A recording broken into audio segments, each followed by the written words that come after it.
It's an honor for us to visit with the head coach of the Lions opponent each week. We feel that it adds value to the broadcast, gives you, our viewers, some insight into that coach and their program. And this week, I'm excited to visit with the head coach of Midland Christian, Coach Chris Cunningham. Coach, really appreciate your time. Thank you so much. Oh, you bet, Mr. Anthony. I appreciate you giving me this time. You bet. Well, Coach, let's start with the most important stuff first, and that's your family. Tell us about your wife, Dana, and the rest of the Cunningham family, if you would. Oh, absolutely. Dana and I have been married. It'll be 39 years this June. Awesome. So she's been through just about every year with me. We've been through 40 years of coaching together. This is our 40th year, and Wow. God just blessed us everywhere we've ever been. It's always been a calling for us, and so any place we've ever gone, we've just always felt like God has led us there, and He's always blessed us there, far beyond games won or lost. Sure. We've got three boys. My oldest, Caleb, lives there in Fort Worth, is a tutor in the Dallas Fort Worth area. Still goes over to Prestonwood and does some work over there. Works over at Legacy Christian some, and he's 31. He played on the teams that we had back in 2008, 2009 for me. My middle son, Joshua, just got married. He's living here in Midland with us right now. He's a Texas Tech grad, and he got we got to share championships together in 2015, 2017 with him, and then my youngest, Caden, he's a sophomore right now at Texas Tech University, and so he's living there in Lubbock, and so it's not too bad being out here. We're at least closer to Lubbock. that's Right. But we're a long way from everybody else. Well, no doubt. Well, we'll talk about that in a second. I do have a couple questions on that, but I appreciate you Yes, sharing. sir. It sounds like a beautiful You family. bet. I know you're a proud dad and proud Oh, husband. absolutely. Well, you took over the reins at Midland Christian in 2022, but definitely not Yes. your first rodeo. You left Prestonwood after 15 years where you amassed 129 and 44 record, four Yes. TAP state championships. You started your coaching career at Grapevine High School, helped start the football program at Crosstown rival Colleyville Heritage, where you served for 11 years.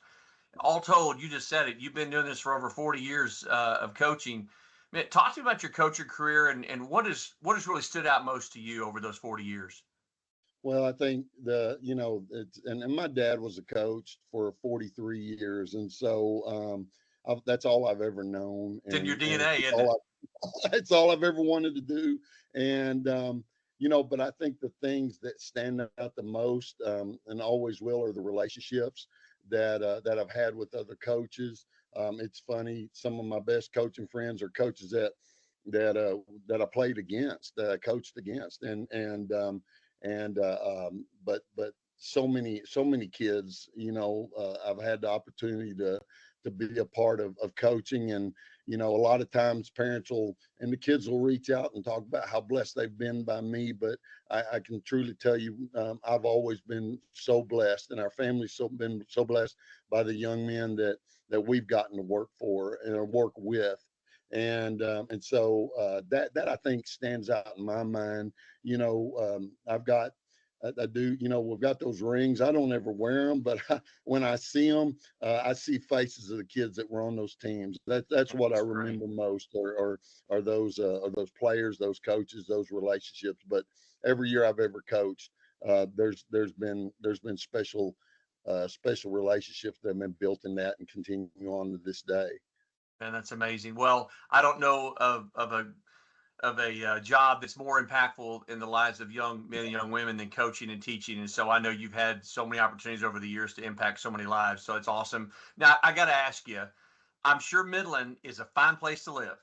I mean, I'm sure it's beautiful, but I mean, Coach, you left Prestonwood where you had a ton of skins on the wall. You could have pretty much written your own ticket, I'm sure. Now I know you played football at Angelo State, and you've got your kids out there at Tech and so forth. So you've got some West Texas ties, but Right, what were the right. compelling factors to make that move to take over the Mustangs? Well, I think I think it started with just a call, and I'm talking about a call that we felt in our hearts by God. They reached out to me, and it was an opportunity we prayed a lot about. We always have with every move we've ever made. And the moves we made haven't always made sense to us, even when we made them.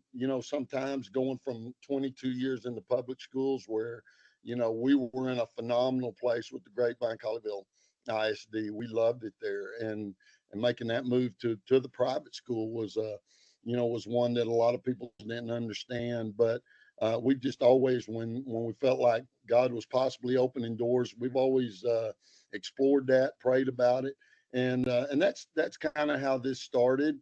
But I think everybody knows that football is a big deal out here. It's important to people. Midland Christian School was a school that we had played against, and they always had a lot of respect for the program and for the people out here. And as I got to know them and meet them in the process, it was a place that my wife and I both felt like where God could use us, but we could also learn from and grow from. And so that led to the move. It was definitely a step out in faith, but not a blind step. Sure. We were excited about coming to a place like this that was going to give us the opportunity that we got. So it's been everything that we believed it would be. That's awesome. Well, let's shift gears a little bit and talk about your team for a second. Your offense is Yes, sir. led by senior quarterback Avery Morgan, who's really taken on that mantle of leadership for your team. Talk about his play this year and what he's meant to your program.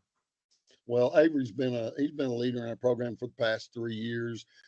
He for the past, the 2 years prior to this, he was kind of in the running for quarterback, and we went with two other guys his sophomore year and another one his junior year. And Avery's just always been a team first guy, and so he's always just had such a great attitude about filling in another role that we needed him in. So he's always been about what our team needed first, and then filling that role with everything that he has. And so he's done that this year at quarterback, and just could not have been happier with the way he's led, but the way he's developed as a passer.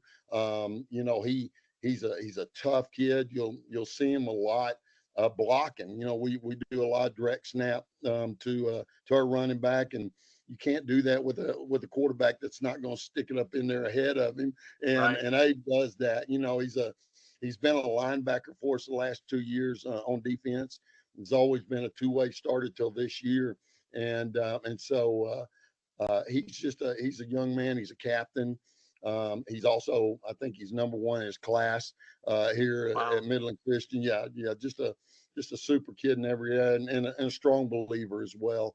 And so he's been everything that we need our quarterbacks to be in the area of the way he plays, but also that the young man that he is. That's awesome. Well, I know you've got athletes on both sides of the ball, and besides Avery, who should we be watching for to stand out on the defensive side and the offensive side? Well, on the defensive side, I think I'd have to start with Brady Young, number 12. He's our middle linebacker, and he's our bell cow. He calls the defenses. He gets everybody lined up, and he's also got an incredible motor.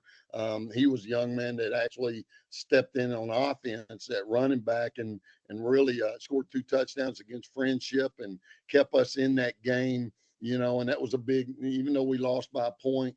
That was a big game for us to play those guys who are probably going to be the district champions out here, and to play them within one was good for us. But it starts with Brady. We've got some great leadership. Noah Phillips out there, corner number 10, is just solid out there, and has really given us his 3 years of experience out there is showing. And up front, we've got some young kids, but Angel Villafranco is a sophomore at number 62, and he has just really come on up front and been good there.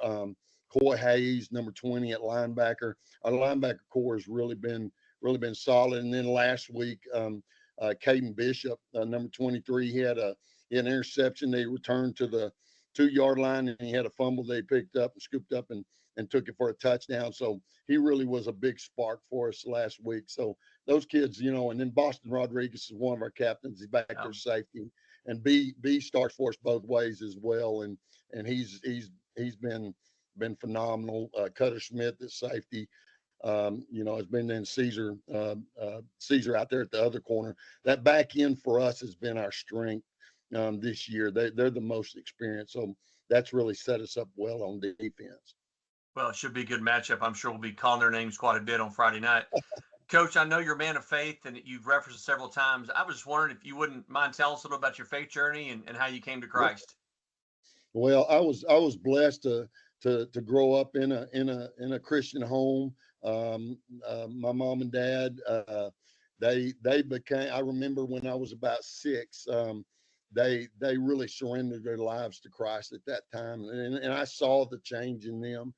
And so we started going to a different church there in Grand Prairie, and at 7 years old, I prayed to receive Christ, and was baptized there at Evangel Temple in Grand Prairie, and that's when I came to know the Lord. I really surrendered my life and dedicated my life to Him shortly after I graduated from Angelo State, and that was when I really, I think, started walking out my faith.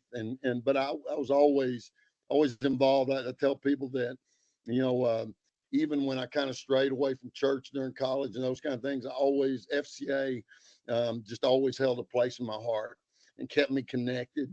And God, God never left my side. Right. He was always there with me. And I look back and see that in so many ways. And just with the people they brought into my life, including my wife, she's always just been the strength of our family, and just the strength for me, in the tough times, and just the encourager, and in my faith as well. And so she's been a big part of it. And so, at that age, I started walking out, and it was such a blessing to see how God opened the door for me to live out that faith and use coaching, as a platform to spread the gospel and to apply God's word to what we were teaching out there in football field.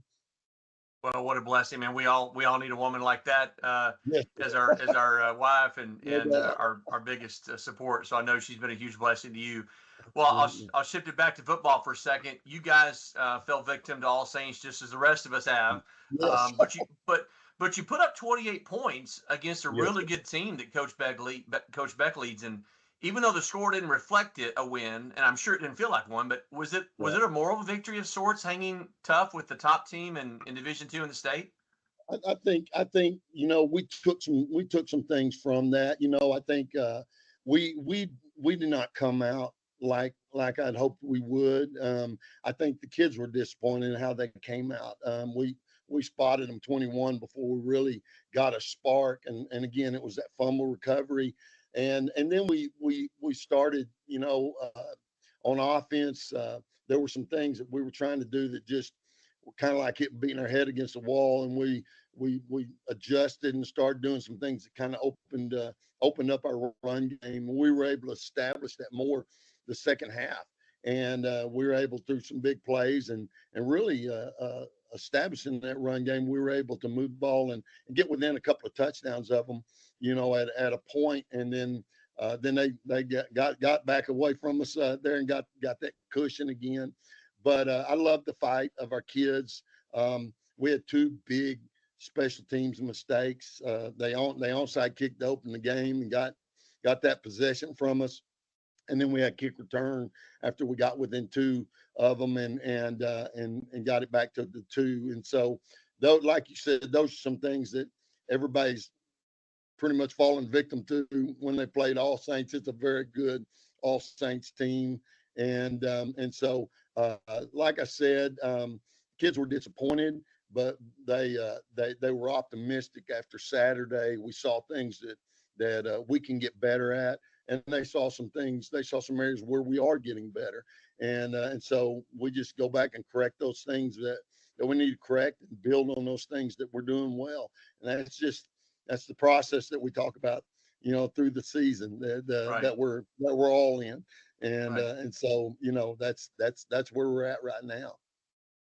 Well, Coach, you've been doing this a long time, and I want to ask you, what are the secrets to success in high school football? I mean, the obvious answers are, great athletes, a winning culture, supported the program. But from a guy who's been doing this a long time and has had incredible success, what is your formula for success? What do you think has worked for you? Again, you've been at various programs, but what's worked for you over the years? Well, I found that, and you hear this a lot, but I really found it to be true early on in my coaching career at Colleyville Heritage. That when we started that program, all we had were a bunch of sophomores and a few juniors, and they just put us right up into the toughest district in the Of state. course. Grapevine being the best, the best team in the state that year.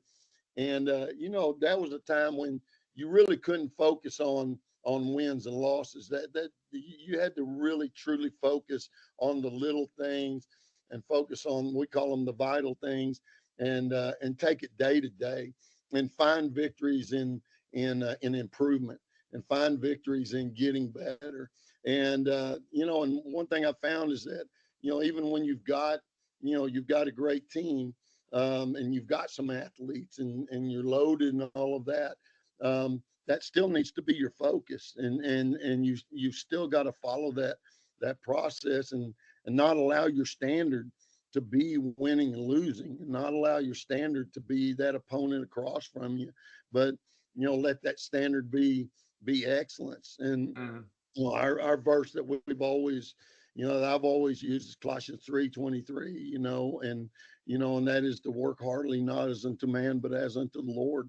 And so, that's our standard, is our best. And that's something we have a chance to reach every day. And I think that's really been at the forefront of what we've done. And of course, I think the other thing is just the trust that you try to build, within your team. When it comes to growing a culture, I think it starts there. And you get a group of guys together, they don't know a lot, about each other, and you start finding out through the adversity and through the good times, how you can depend on them. And it's really special to be believed in, Sure. and so we try to put those, our players in positions where not only they believe in the guys next to them, but they have an opportunity to be believed in. And we want them to know that. And, when you're believed in and people believe in you, it's amazing, what you can do, especially when all of that's centered around Christ. And that's always been our foundation. And, our theme this year is C to the fourth power. And I'm a math teacher, so, I always talk about the power of exponents, and when we talk about our C's being character, commitment, and connection, but that's all centered around Christ. And when it's all centered around Christ, that's what increases it exponentially and brings it to the fourth power. And so, that's something that we tried to really focus on this year with our guys. Man, that's great stuff, Coach. That's not just stuff for high school athletes. That's, man, I'm gonna receive Yeah, that. it That's is. for all of us, No doubt. right? So Yes, sir. that's great. Absolutely. Well, the Lions are coming off their first district win last week after Yes, sir. 35-28 victory on the road against Lubbock Trinity. I'm not asking for you to reveal any of your game plan or anything, but I'm just curious, maybe how you've been preparing for this week for Faith, or what you think you'll see from them on Friday night. Well, I think we're going to see, a renewed belief and an energy from them that maybe they've struggled to have possibly. I know that we, in our pre-district schedule, I think, ours was similar to Grapevine Faith in that, we had a tough time, and we had to continue to believe and work and do all those things in spite of the losses that we were going through. And so when I look at their journey, I see that, and you see them play against Trinity, and to go into their house and do what they did and execute the way they, says so much about those kids continuing to believe. So we expect to, play a team that's going to be fired up, that's going to, seek to be better as well, on the field. And so, I was very impressed with the passing game, the way that was executed. Had some big plays there, and just the way the defense rose up and did what they had to do to get that win. because Trinity, even though they've been a very successful team, and they've Mm-hmm. moved up a level. I think they're finding out there's a big difference between Division 3 and 2, Yep. and so but still a very, very good program. So to go there and get that win, just says a lot. So we expect a ball game. So we've been preparing for that, and we're not, in any way, we try not to ever take any team, lightly or anything like that. Like I said, we're striving to be excellent when we take the field and be the best we've ever been. Well, Coach, I know game weeks are incredibly busy for you. We really do appreciate you taking some time to visit with us. You've been a blessing, and good luck to you and your team the rest of the season. Oh, hey, thank you so much, Mr. Anthony. I appreciate it, and hey, I've got a special place in my heart for Grapevine Faith. I remember when they opened, and so it's good to see them building the way they are. Well, we sure appreciate it. That's Midland Yes, Christian sir. head coach Chris Cunningham. The Bobby Holland Show is next, followed by the Lions hosting the Mustangs at Grapevine Ford Field for this important district matchup, and it's senior night. That's all next, right here on the Grapevine Faith Sports Network. Time for a weekly sit down with the head coach of the Grapevine Faith Lions on the Bobby Holland Show. And Coach, late bus ride back on Friday night, but had to be much more enjoyable after a 35-28 win over Trinity. I'm sure that bus ride was a little bit easier to take. Oh yeah, when you pull into the school at 4 a.m., it's nice you get a little bit of boost from winning. So that was great. Well, so many great takeaways from the game. Austin Cosby, 4 touchdown passes. Ryan Purdue and the defense came up huge in the second half on some key stops. Austin Odette called his name a lot. He had a great game. How did you assess the team's performance after such a hard-fought win? It was a nice. I think the offense and defense really complemented each other well. The offense was able to. I guess we were behind at halftime, but then early in the third quarter we were able to put together a 2-score lead, which was great. And the reason that was great is because I think they felt like they needed to throw the ball and get on the perimeter in order to catch up, which was. I really think to our advantage. Mm-hmm. They were having a lot of success running midline option to number 21. He was a tough running back.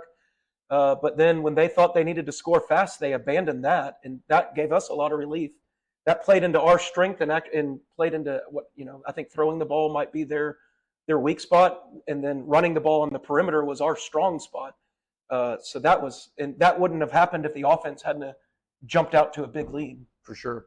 Well, I mentioned Ryan Purdue, but another player that really made his presence known was senior Christian Corley, who's been out for a few weeks with injury. It's great to have him back. I know that he had an impact on the defensive side of the ball. I know you had to be happy about seeing him out there making plays. Oh, yeah. Christian has become really a really smart football player with his experience from last year. And then he's become one of our best tacklers. So getting him back was huge, for sure. Well, one noticeable change in the offensive side of the ball were some new formations and some new plays coming out of those formations. And I felt like that made a significant difference as Trinity, they really had to deal with some wrinkles that I don't think they really had scouted or planned for.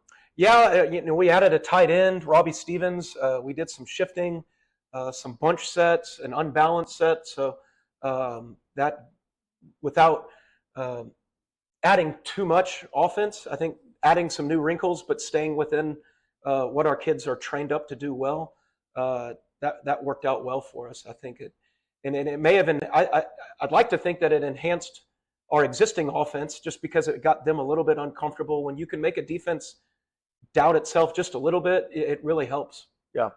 Well, I'll turn our attention to this week's matchup against a good Midland Christian team. They're 2-1 in district. They beat Southwest Christian pretty handily, 35-8. They beat the Cardinals in a close one, 21-19, and they put up 28 points against an All Saints team last week in a 49-28 loss. As you prepare for this week, how much do you rely on the team's results against other shared teams in the district? Does that, I mean, I know it doesn't change your game plan and so forth, but do you think about like, well, hey, we beat them by this much, or they beat them by this much, and so like you really can't extrapolate that stuff. You really just have to go out and play the game. But I'm just curious, like, how much does that mentally does that come into play at all? Yeah, I think right off the bat, you look at scores and it kind of gives you an idea. Hey, these guys are good. Yeah. But I don't think it's good to read too far into that because, number one, teams can change drastically from week to week, especially in high school. If you have injured kids that now are back, a team becomes a lot better than you thought. That's a good point. And then some teams just match up well against others. That a team scores a lot of points against a certain kind of defense. but we don't run that defense, or vice versa. So it can really change. And then I just think mindset wise, it's never good for coaches or kids to project based on prior games. Sure. What's going to happen. In fact, I like to think that we may have caught Lubbock on a down week where they may have underestimated us. I don't know. It's hard to tell. But you never want to get in a situation where you predict a team's not going to be that good and it turns out they're a lot better than you thought. It's always better to expect them to be better. Prepare for a dogfight, and then if you're in one, you're ready. If you don't, and then you find yourself in a dogfight, it's pretty hard to get yourself up to it. That's a good point. Well, they've got athletes on both sides of the ball, and what you've seen on film, what do you expect you'll see from them tonight? Well, they run a lot of formations. They like to try to out leverage you and outnumber you by running with the quarterback, especially in short yardage situations. They have what appears to be a kind of a nice complement to their run game with, I don't know if it's true RPOs where the quarterback's reading it, where they might have an inside run play with a bubble. I think that he pre-snap decides what he's going to do, but it does, whether he's reading it or not, it forces you to defend the whole field horizontally. And then they've got some fast receivers and they can take shots vertically. So you're really having to defend the whole field. They do a nice job with their offense. And then defensively, their defense is really similar to Cistercian, where it's kind of a 3-3-5 playing like a Tampa cover 2. And they're very strong up front. And it's a good defense. Yeah. Well, should be a good matchup and a good test. 2 games left in district play.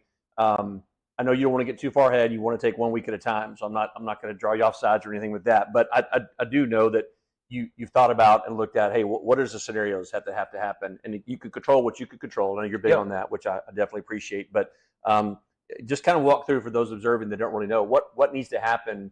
Do the Lions need to win out? Does anything else need to happen? What needs to kind of fall in place for the Lions to end up in the postseason? Well, winning out would be great. If we do that, I can't imagine a situation where we don't make it.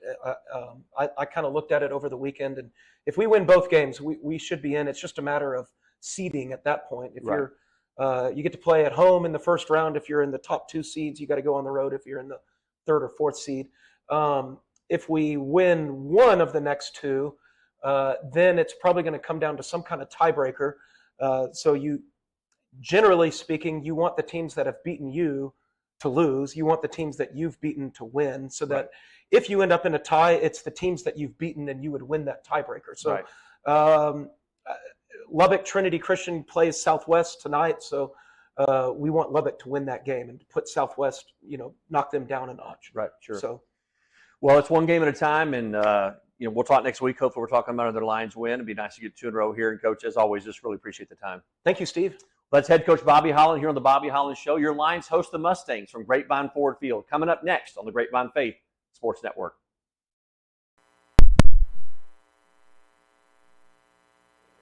We welcome you to Grapevine Ford Field here on the campus of Grapevine Faith Christian School in Grapevine, Texas.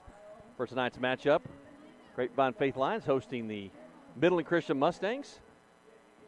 Steve Anthony here alongside Jack Wharton. Jack, I told you can't make silly faces. How many people were watching? We got nobody watching. Yeah, nobody's watching anyways. So.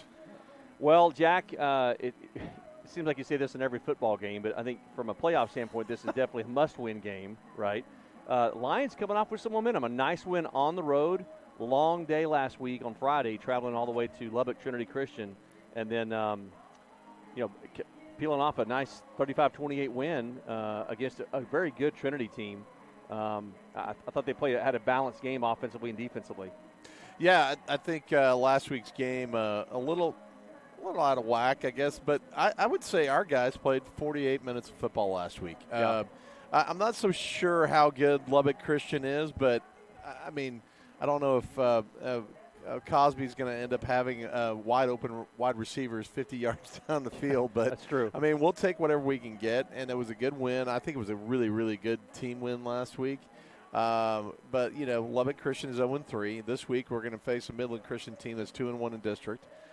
Next week we're going to face a team, Fort Worth Christian, that's going to be probably 2-2 after tonight in district. So it is a must-win game. They take the top 3 seeds plus a wild card either from the 4 seed from our district or a 5th seed from District 4. So I think, if they can play like they did last week with the energy they had and for a full 48 minutes, it's a winnable game tonight. Yeah. Well, I think one of the secrets you just hit was they played a 48 minutes of football. And Southwest Christian, they got up to a 14-0 lead and then didn't score again the rest of the game. Now, you give some credit to Southwest Christian for making some adjustments. But, big night last Friday night on the road in Lubbock to, like you said, play a full 48 minutes. And the defense came up in the second half in the third and fourth quarter, huge, where they had to have some big stops, and they did. And they really forced Lubbock Trinity out of their normal game of running the football, and they started to run around the edges and throwing. Yeah, and I thought they were very aggressive on the defense for the latter part of that game, too. I didn't think they held anything back. They started out hot, and they stayed hot defensively. Offensively, again, I don't think the defense was that great. A little surprising on the pass rush last week. We thought they were going to have a bigger pass rush than they did. But it turned out that we were able to hold them off, and I think that was a little bit of just guts from our squad. So, if they can put in the game, like I said, 48 minutes of what they did last week, I don't think we've seen 48 minutes of football till last week this whole season out of our squad. Not that that's not a detriment to anybody that I'm saying. I'm just saying that I don't think we've seen 48 minutes of football like we did last week in any of the games before that. Well, you mentioned Midland Christian coming in with a 2-1 district record. So they beat Southwest Christian. A couple of touchdowns there. They beat Fort Worth Christian by 2, I believe. I think it was 21-19, I think was the final in that game. And then they put up 28 points and a loss to All Saints. All Saints undefeated, and All Saints expect to see them in the state championship. All roads lead probably through Fort Worth All Saints from a playoff standpoint.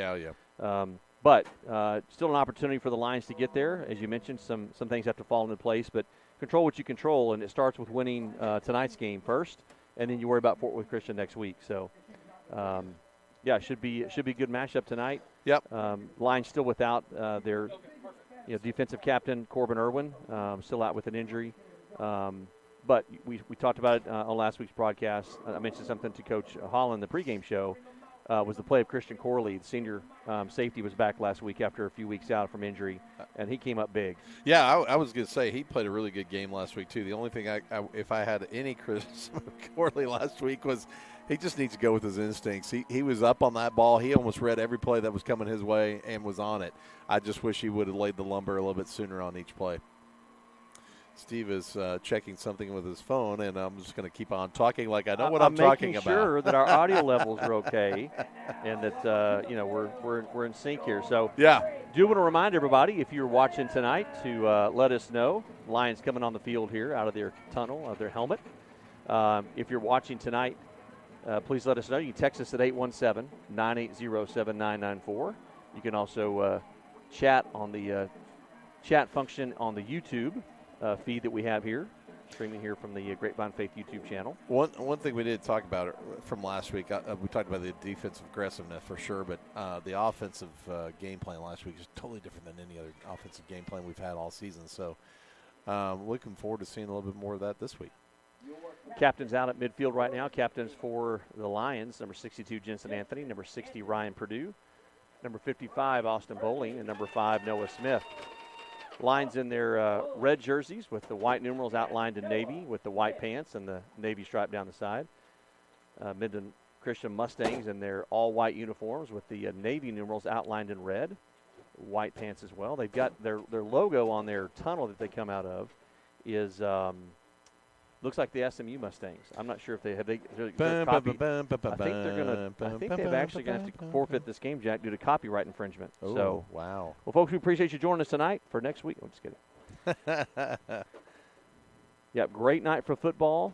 It was cooler this morning and with some rain, so a little bit of a concern at potential rain tonight. But so far, so good. It looks like it's going to hold off. It is overcast and cloudy, but it's a great night for football, a little on the cooler side. Midland Christian is going to receive the opening kickoff, so appears that Lions won the toss, deferred to the second half, and so we're going to go to the PA announcer for our prayer and national anthem.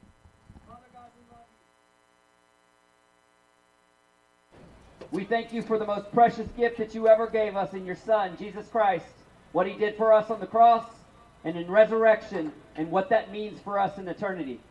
We pray that tonight, Lord, you would be glorified in this incredible sport that you have given us. We pray that your hand of protection would be on these young men, God, and that your attitude would be displayed in their sportsmanship and their competition. We thank you in advance for all that you will do this evening, and that no matter what that scoreboard says at the end of the night, we will know that we are all brothers in Christ. And we thank you in his name. Amen. And at this time, join us in the singing of the national anthem led by Sienna Dudding.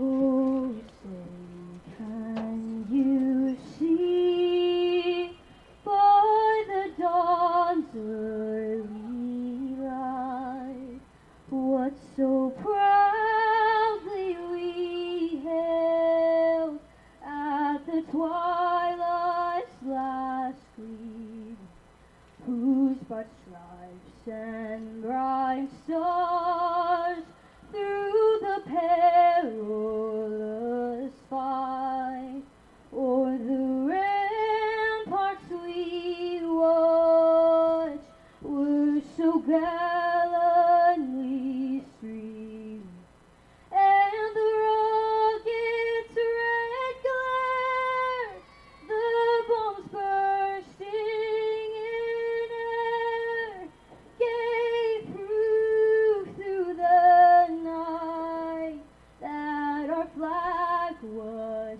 still there. Oh, say does the star-spangled banner yet wave o'er the lands of the free and the home of the brave. A great job there by Sienna Dudding on our national anthem. Jack, one thing that I neglected to mention at the opening of the broadcast, tonight is senior night. So we will be honoring the seniors at halftime. We will bring you that full senior night celebration here on the broadcast. We did not have a scheduled Stories of Faith this week. Last week we had the great Andy Wright, Bible teacher, but we had some technical issues and weren't able to air that. So if there's time tonight after the senior activities, we will air the Stories of Faith with Andy Wright. But we will bring you the senior night activities in their entirety tonight. So just about ready here for kickoff. Sorry about that. There was a fan that came in here and wanted to meet me. Is that one of my many signings? We'll let you know the signings for tomorrow, where Jack will be. I'll be at the Staten tomorrow afternoon in downtown Fort Worth from 3:45 to 3:47. Ooh, this is where again? At the Staten. It's a retirement home. Hey, Barry Ford working his way up here. Gotta love the great Barry Ford. Son Jake Ford will be honored tonight at halftime as well as a senior. Hi, Barry. Well, we are ready for kickoff. I do have the officiating crew tonight. We'll get you that here momentarily. Want to get you the starting lineup here in just a second. Coach Sean Mengeldorf also in the crowd. This is such a big crowd of dignitaries tonight, Steve. The Lions waiting to come on the field here. The kickoff team is out there we'll give the defensive lineups here. So Lions will be on defense first. Go to that here now.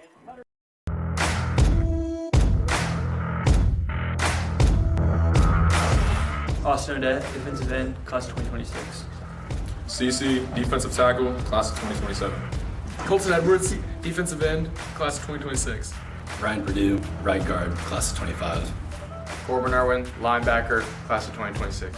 Jackson Walker, outside linebacker, class of 2027. Owen Payne, outside linebacker, class of 2027. Cannon Hunter, cornerback, class of 2027. Charlie Donovan, wide receiver cornerback, class of 2026. Tyler Brown, safety, class of 2026. Christian Corley, safety, class of 2025.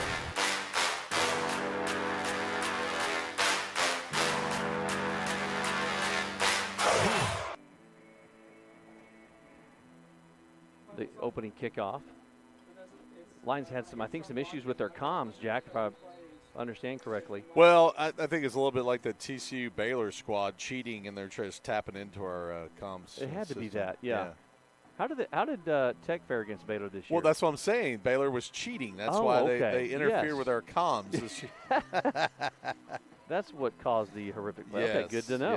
Yes, we weren't sure what the cause of that was, and now we know. All right. So Kay Johnson to kick off for the Lions. I will say it's a challenge, a little bit of a challenge to really recognize the numbers for the Mustangs. They've got kind of hard to read. It's kind of a squib kick here up short. The ball's on the ground, and he's finally on top of it. So the Mustangs will start from their own 30-yard line. Coy Hay with the recovery there. Coy Hayes for the Mustangs. I mentioned our officiating crew tonight. The Mustangs brought their band tonight too, Steve. Chris Booker is your referee. Field judge is Brandon Nathan. Umpire William Kane. Side judge Braden Lewis. Head linesman Aaron Hart. Line judge Charles Toussaint. Aaron Hale, on the head linesman. And then back judge is Kevin Hart. Not to be confused with the comedian. All right, 1st and 10 for the Mustangs. Avery Morgan, their quarterback, senior quarterback. Ball's on the ground. And he, did he fall on it? I'm sure if the. Oh, that's great. The Lions recovered. Golly. I'm not sure what happened on that exchange, Jack. Avery, he lost the ball, and then it looked like he was just not in too big of a hurry to try to jump on it. And the Lions take over 1st and 10. So they've got great field position here to start their first possession after that very first play from scrimmage on the Mustangs ends in a turnover. It almost looked like they were trying to do a wildcat position, Steve, and then snap it, but it went to the wrong guy. I don't know. It was very confusing. If I was confused, they had to have been confused down there, right? The Lions in with this tight end formation that we saw last week at Trinity. 2 receivers on the far side. Jake Ford the linebacker, and Walker Little's a handoff to Walker. He's up the middle. Out close to the 20-yard line. Nice run there. About a 4 or 5 yard gain there by Walker Little on 1st down. Yeah, we talked about it last week too, Steve. Walker seemed to have a little bit of energy last week and had really good runs last week. Yep. So maybe he's continuing that this week. Well, back from injury in the backfield now. Number 6, Jace Walker. So glad to see him back. He got hit on a really nasty and it was a dirty hit. For sure. It was. Calling what it is. But he's back after concussion protocol, so great to see Jason here on the second play from scrimmage. And the ball's handed off to Jace. He's back at the middle. There he goes on a scamper. Enough for a 1st down. Golly, he hits that hole, man. Boy, a nice 10-yard gain by Jace Walker right there. Well, Bear Couch had to grab Ryan Purdue and pull him back. He was jawing a little bit with number 62. Boy, Ryan Purdue was doing that last week too, and it kind of got that personal foul from that big young man on the defensive end side. 1st and 10 for the Lions. The handoff to Jace. Scoots, and he sidesteps him in. Almost gets to the end zone. Inside the 5-yard line. They mark in about the 4. Great little scamper there by Jace Walker. He really hasn't missed a beat, has he, Oh, my Steve? gosh. It's like he came to play.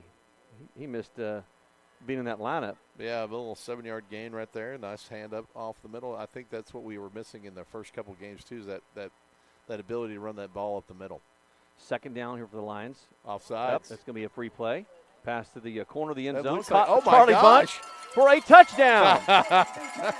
My goodness. Holy cow.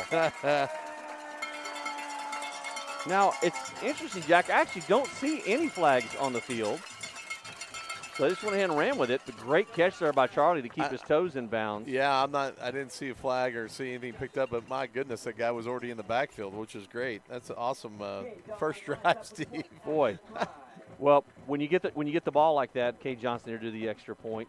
Bad snap, but Hudson Smith gets it down. That's true. So they go up 7-0. When you get the ball back like that, Jack, or you get the ball that deep in the opponent's field, you got to put that in for a touchdown. And Absolutely. They did. So you really got to get some scores when you turn the ball over like that. Up Walker Little on that first carry, and then Jace Walker really did most of the rest there. So nice play. Didn't have to put the ball in the air, which is atypical for the Lions. That's kind of been their calling card. So again, we mentioned senior night tonight. We will be bringing you that in its entirety at halftime. So if you're a relative or a fan of a senior here for Grapevine Faith, Coach Music, sorry, Coach, you're going to give me some. There we go. Oh, there we go.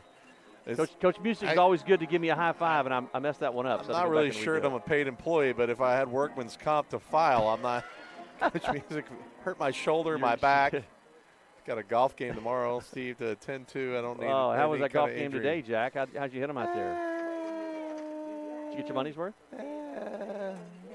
What would you have shot if you were? I know you were. I'm assuming it was a scramble. I was like in the 90s today. So really? Yeah, low. Well, I mean 80, 89, 90.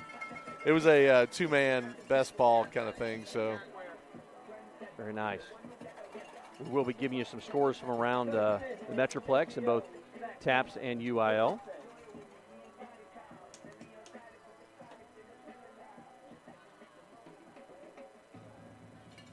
Kay Johnson here to kick it off again for the Lions. Jack, I do like this new approach. They're kind of kicking this little pooch kick here to the sideline, and they have good coverage on it. Knock on wood. Let's see if we get this. Oh, well, I spoke too soon. They do bring him down, but he gets out over the 45-yard line. I don't mind that, so to speak, Steve. I think when you do that, you bring a lot of different variables into it. The catcher, who's going to catch it? Is it a deep man? Is it an up man? I don't mind that so much. Well, the ball hit the ground on the last kickoff, so we've seen that. Yeah, you didn't want to start at their 48-yard line, but at the same time, it was just a little bit poor tackling coming up that way. So, all right, 1st and 10 again here for the Mustangs. They had terrible handoff situation last night. There's a man right up the middle, still on his feet, cuts it here to the near side, still on his feet, breaks a couple of tackles, finally pushed out of bounds by Noah Smith, but a big run there. 21. Case Cole, number 27 on the carry with a big run. So, the Mustangs didn't take long to right the wrong that they had. And they are quick to the line of scrimmage. There's then the handoff to Cole. Austin Odette with a nice tackle. Jackson Walker in there as well. We called Austin Odette. He was honorable mention this past week by the Dallas Morning News, Jack, for the Metroplex. So, great to see Austin having a good game last week and already again tonight, this first tackle. Jackson Walker called his name a lot last week as well. So 2nd down and 7 after gain of 3. 2 receivers split on each side for the Mustangs. High snap. Avery passes out to the far side. A little bubble screen there. Finally taken down. That's going to be enough for a Mustangs first down. Had a good visit with head coach Chris Cunningham of the Mustangs. Hopefully you saw that in our pregame. Super, super nice guy. Jackie's got unbelievable pedigree and high school coaching. Was at Preston. Well, he was at Grapevine. Started the program at Colleyville Heritage. We'll get to the rest here in a second. Man in motion here. It's a keeper by Avery. Goes right up the middle, still on his feet. Oh, big hit there. Christian Cordy come up, popped him pretty good. And that's what we were talking about from last week, Steve. We really want him to kind of come up and go with his instincts and really make a hit on somebody. Yeah. Still a 6-yard pickup there. Coach Cunningham left from Grapevine to start the program at Colleyville Heritage. And then he went to Prestonwood, where he was there. He was at Prestonwood Christian for 13 years, won 4 state championships, 122 and 49 record, and then made the move out to Midland Christian. So really a lot of success for him in high school football. Snap to Morgan, puts it in the big hit there coming in. But that is a gain close to a first down. We'll see where they mark it. They're marking it just shy. Jackson Walker in there on the tackle. Was that Rodriguez on this too? That was Cole again. Yep. On the handoff, number 27. 27, sorry. Yep. Case Cole. You're getting 24, yeah. Sorry about that. 3. All right, here we go. 3rd down and 1. There's Cole again. Avery Morgan on the keeper. He's going to take it in for the touchdown. Never touched. 4-yard touchdown run there. Well, the Mustangs definitely showing you what they're about. They're big up front. They've got a talented quarterback. They can run the football. They can throw the football. You don't put up 28 against All Saints and have a beleaguered offense. You've got to be able to execute on both sides of the football. Yeah, but you kind of flipped the script here tonight already, Steve. I mean, by getting that turnover in that first drive. Yep. So. Well, yeah, you took advantage of it. You've shown that you can move and you can score. So that kick is good. So we are tied at 7. 8 minutes, 7 seconds left here in the first quarter. And Lions and Mustangs tied at 7. Do want to thank our all-sports sponsor, Reliant Air Conditioning. Reliant Air Conditioning and the Stewart family are proud sponsors of Faith Christian School. Reliant Air Conditioning provides comfort to homeowners who don't want to be taken advantage of. Their service techs don't work on commission, and they don't use shady sales tactics. So call 2 other companies first, get their price, and then call Reliant Air Conditioning at 877 Your Hero. And you'll see how they've been gimmick-free since '83. Again, just underway here in the first quarter. Both teams scored on their first possession. Or excuse me, the Lions scored on their first possession. The Mustangs turned it over on their first play from scrimmage. If you're joining us late, bad snap, and the Lions recovered on the Mustangs 30, and about 4 plays later they took it in. Touchdown pass from Austin Cosby to Charlie Bunch. The Cardinals are on the road tonight against Liberty up in Argyle. That's scoreless in the first quarter, but expect that to, excuse me, they're on the road in Fort Worth against All Saints, pardon me. The Cardinals on the road in Fort Worth at All Saints. Liberty, I think, was hosting, Bishop Lynch. That's also scoreless in the first quarter. Mustangs here to kick off. Taken at the 15-yard line by Charlie Donovan. Cuts here to the near side. Picks up a couple of blocks. Tries to sidestep a man. And he's stacked up right around the 23-yard line. A good coverage there by the Mustangs kickoff team. And the Lions will start 1st and 10 from their own. They put it right at the 25-yard line, looks like. Oh, they're going to move back a hair.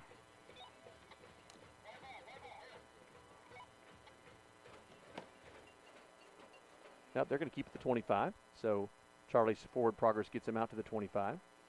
It's a good starting spot, Steve. Yep. I mean, Charlie tried to find some lanes, just couldn't find it.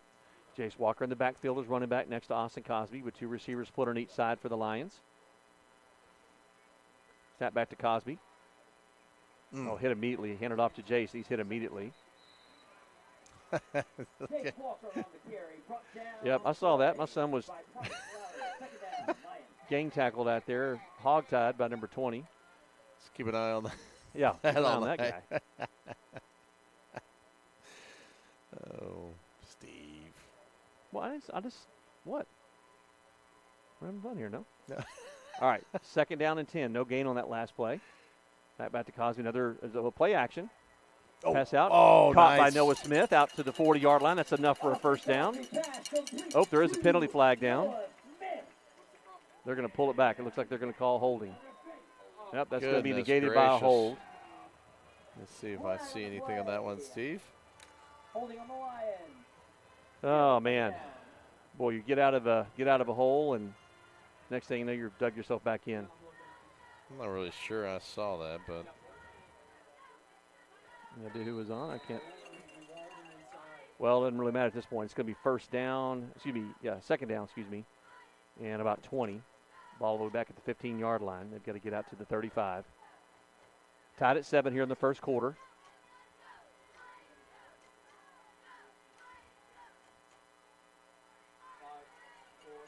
Four seconds left on the play clock. They do to get the snap away. Hand off to Walker. Takes it up the middle. Oh. Out over the right hash, towards the right hash mark, and spilled out around the 20-yard line. So gain of 5 on the play. 3rd down. 72. Yeah, hold by Bear Couch on that hold. So 3rd down and 15 for the Lions at their own 20-yard line. Chase Walker in the backfield again next to Austin Cosby.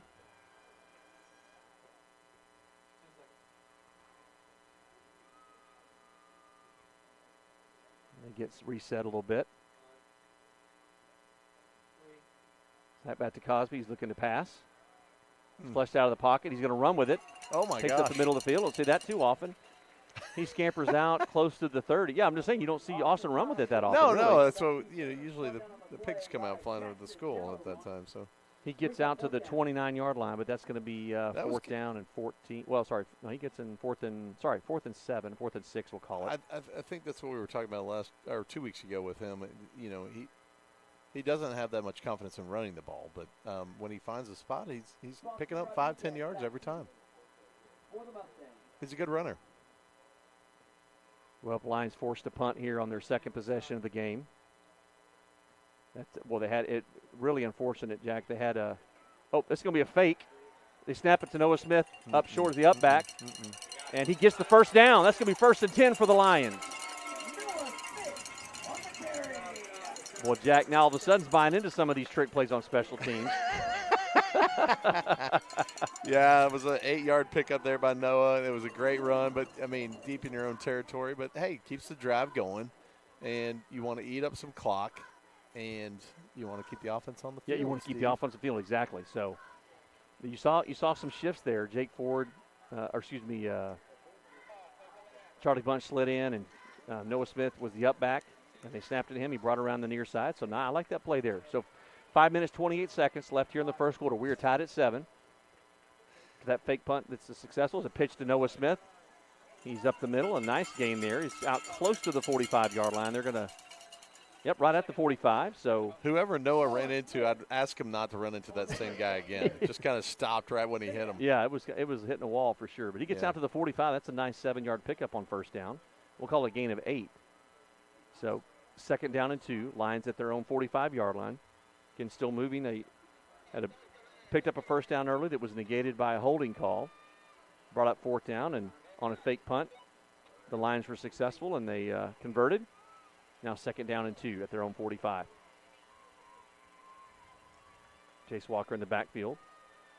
Pass out to the flat to Cannon Hunter. Picks up a block. He's out enough for a first down inside of Mustangs territory. Wow, good pickup there by Cannon Hunter. Yep. Good block on the outside there by Walker Little. It sprung Cannon. So nice little bubble screen out there to the receiver. And the Lions take advantage of that. They continue to move the chains. Yeah, that was one thing we saw last week was the yards after catch. And most of the time the running back or the defensive back was laying down on the ground. So yeah, right. We had a lot of deep balls last week where the defensive safety and or the running back or defensive back was not even there. A nice pickup down on there on 2nd down. So first down for the Lions. Hand off to Jace. And he's hit immediately. He's going to lose a couple of yards on that early gain. Loss of a yard, we'll call it. Back to the 49-yard line. Nice penetration there by the Mustangs. Got a big front there.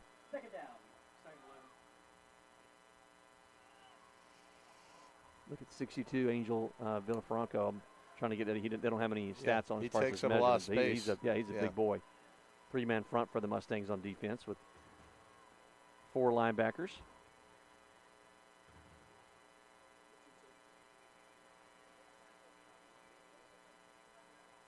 Noah Smith in motion. There's an end around to Noah, a little jet sweep. Picks up a couple blocks. He's down the far sideline. Pushed out of bounds. That should be enough for a first down. What a great call there. Again, we're using that little play a little bit more often than we had been, Steve. Jack, I'm telling you, I like this. We're seeing some new plays out of some new formations. It seems to be keeping the Mustangs a little bit off balance. So I'm for it. I guess it depends on which game film they were watching this week. Yep. No flag down. Pass to Cannon Hunter on the far side. Sidesteps a couple of guys and squirts forward for a gain of 2. Maybe we'll call it a gain of 1 on the play. Yeah, the Mustangs jumped, but apparently not far enough to get an offside call. So that's 2 calls now that they haven't gotten the flag on it. I don't know if they haven't been in the neutral zone fully or if they got back in time or what. But 2nd down and 9. 2 minutes, 54 seconds with the clock running here in the first quarter. We're tied at 7. You can let us know where you're listening from. You can let us know on the chat on our YouTube stream. You can text us at 817-980-7994. Oh, sorry, I spoke over the number. Sorry. Austin Cosby back to pass. Crowd across the middle. Noah Smith complete to the 10. He makes the side step, misses a man. Inside for a touchdown.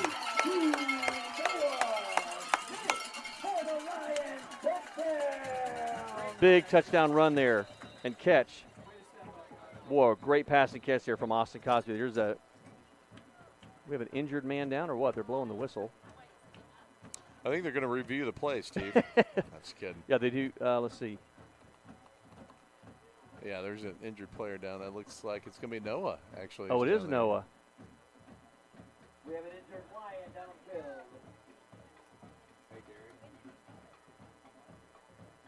Wow. I don't know what happened. Joe Randall's listening. I'm sorry I spoke over your telephonetic number. But Joe Randall's listening. Wanted to shout out to the cameraman, Spencer. Spencer is doing a great job. Thank you, Joe. Folks, remind everybody that this Noah Smith is up, walking under his own power. That's a good sign. This weekend, tomorrow night at 7:30, Sunday at 3 p.m., and Monday night at 7:30 is The Play That Goes Wrong. Great presentation by our musical theater and arts department here at Grapevine Faith. The show's entered in the Betty Buckley Casa Mañana competition, where Grapevine Faith Theater Department has won 2 Best Musical 2 times over the past years. Kick by Kay Johnson is up and good. That's a good kick right there. So you can go to grapevinefaith.com for more information with the link to get tickets, but invite everybody to come out to the CAC this weekend, tomorrow night at 7:30, Sunday at 3 p.m., and Monday at 7:30 p.m. at the CAC here at Grapevine Faith for The Play That Goes Wrong. Another great production by the incredible Scott Wertz. So please come out, join us, and support the musical theater department here at Grapevine Faith.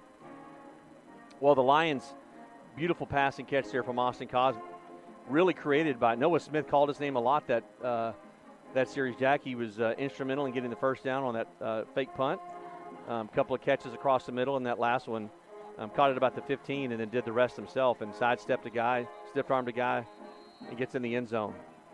It looked like he may have injured himself on the move before the touchdown there, Steve, and then he kind of just collapsed in the end zone. But well, he's okay. Yeah, he's not even. He's on the sideline here. He's a little gimpy maybe, but he's not on the training table or anything like that. So I think he's just fine. I think you'd have to. Coach Holland's in-laws, Luella and Bob Wallace, are listening from Corpus Christi. Hey, guys! Great to have you guys. Wallace is always supportive and listening to the podcast. Whataburger tonight. So. Down in Corpus Christi, yeah. That's right. The original. The pooch kick here to the side. Boy, what? Oh, big hit there. Jackson Walker on the hit. I'm a little confused why you don't just call it a fair catch right there, Steve. Yeah, that was, dude, that is a job I would never do, is punt return and kick return, man. Just looking up for that ball, I'm just going to completely decleat you. Yeah. Well, the Mustangs have good field position here at their own 37-yard line. Again, the Lions leading 14-7, 2.5 minutes left here in the first quarter. Avery Morgan out again with Case Cole, their running back. Successful tandem here in that their first or second possession, technically, when they scored on their last drive. Defensive stop here, Steve. There's a snap directly to Cole, out over the 40-yard line. Stumbles forward to the 45, so they'll mark him down to 44. That's still a gain of 7 on first down, Jack. That's something the Lions really had to challenge 2 weeks ago in Southwest Christian, is getting some sort of penetration and making some sort of contact with the running back or the whoever's running with the football, whether it's the quarterback or the running back, before he got it into the secondary. Yeah, it's mostly the inside run that they struggle with. There it is again. Case Cole cuts it back to the middle. He's hog-tied there by Austin Odette, but that's inside of Lions territory. Out over the 50 to the Lions 48-yard line. That's enough for a first down. That moves the chains. Inside of 2 minutes here in the first quarter. Again, Lions leading 14-7. These guys don't even give the refs a break. Well, I'm telling you, they're quick to the line of yes, scrimmage. They are. They don't really make any adjustments. They just get up there and we're going to run the play we're going to run. There's a little play action there, but it hands off to Cole. And he stumbles forward, another 7 or 8 yard gain. Yeah. I guess really no reason to look up for a different play, Jack. You're gonna have to stop that if you're the Lions. Yeah, it doesn't matter if it's inside or outside. They're still going to gain about 6 or 7 yards on every play. Well, gain of 9 on that play. That's inside the 40 to the 39-yard line of the Lions. So second down and 1.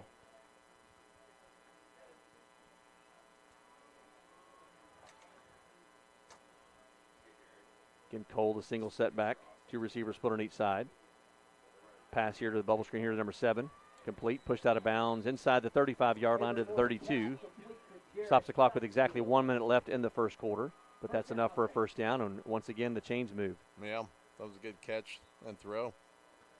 Mustangs are big up front on that O-line, and Morgan has just been effective, and it's almost a veer type offense where he's put that ball in the belly of the running back, Jack. He's reading the linebacker, and he's kept it once or twice, but everything else has been just a handoff to Cole. There it is again. Cole, that's number 18 in the game.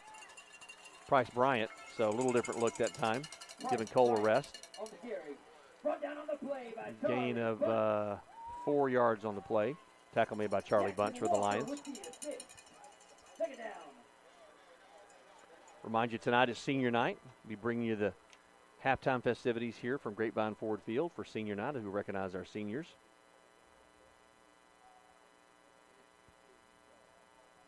So 2nd down and 6. Should be the last play here of the first quarter. Morgan looking to pass. Pass here to the near side. Oh. Charlie Donovan, I think, got a hand on that ball, Jack. He sure did. Nope. Incomplete pass does stop the clock with 3 seconds left here, so we'll have one more play here in the first quarter.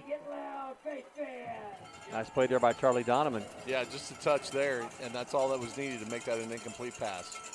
Well, first time tonight that the Lions defense, Jack, has forced them into a long 3rd down situation. It's 3rd and 6. They need more of these. Avery Morgan's going to go under center. Wow. With Case Cole in the backfield. Don't see it very often. Yep. There's a play action. Rolls over to his right. Oh, my goodness. And caught, complete to number 11. Shoestring catch, still on his feet. Finally knocked out of bounds. Big hit there, but pass completed. Jackson Jones on the reception. Uh-oh, no. Is there a flag down? Because the chain gang is not moving. Let's see.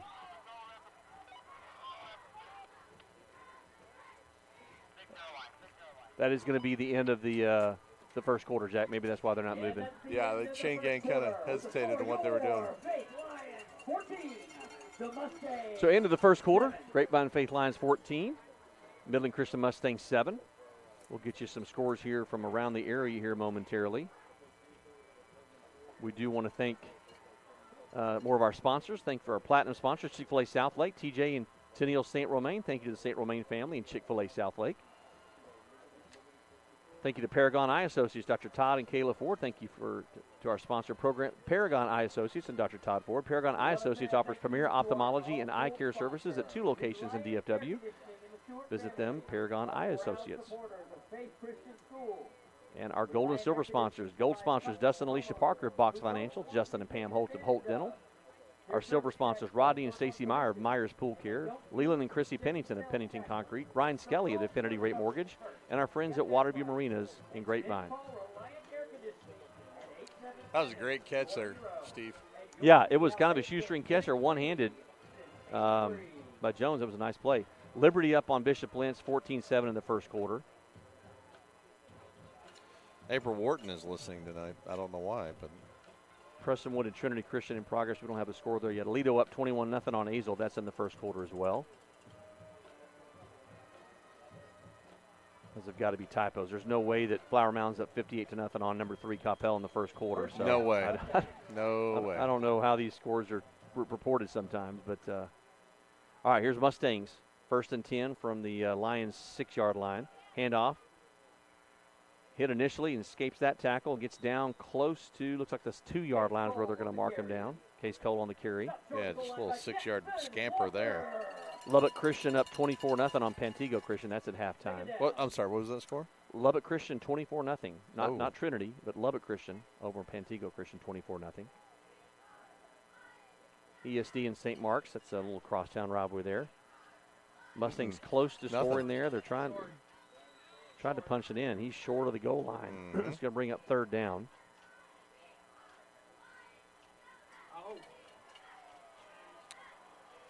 They do call it a touchdown. So Mustangs coming out to try to tie it up.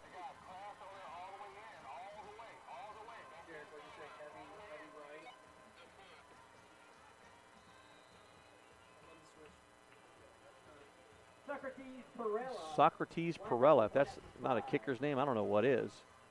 on to kick the extra point, and it is good. So we have a tie game just underway here in the second quarter. 11 minutes, 14 seconds left. Game tied 14-all between your Grapevine Faith Lions, and the Mustangs of Midland Christian. Yeah, Socrates really, he knew that ball was going to go through the. Hey-oh. He'll be here all week, folks. Be sure and tip your waitress and try the roast beef. He had seen that go through the golf post. I don't even know why that took me so long to tee that one up. I don't know. Yeah. You got there pretty quick, though. It wasn't too bad. I watched. I did watch him in warm-ups. He's a little shaky from anything past 32.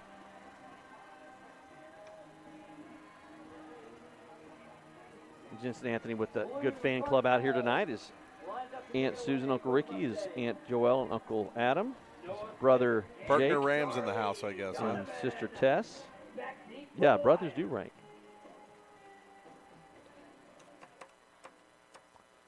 All right, the Mustangs here to kick it off. Charlie Donovan and Noah Smith back deep for the Lions.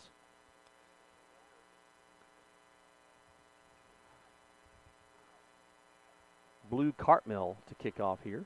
Charlie Donovan takes it at the 15, brings it towards the middle of the field. Looks to pick up a couple blocks, catches a little seam down the far sideline. He's got one man to beat, sidesteps the kicker. One man to beat, finally taken down. What a great run back.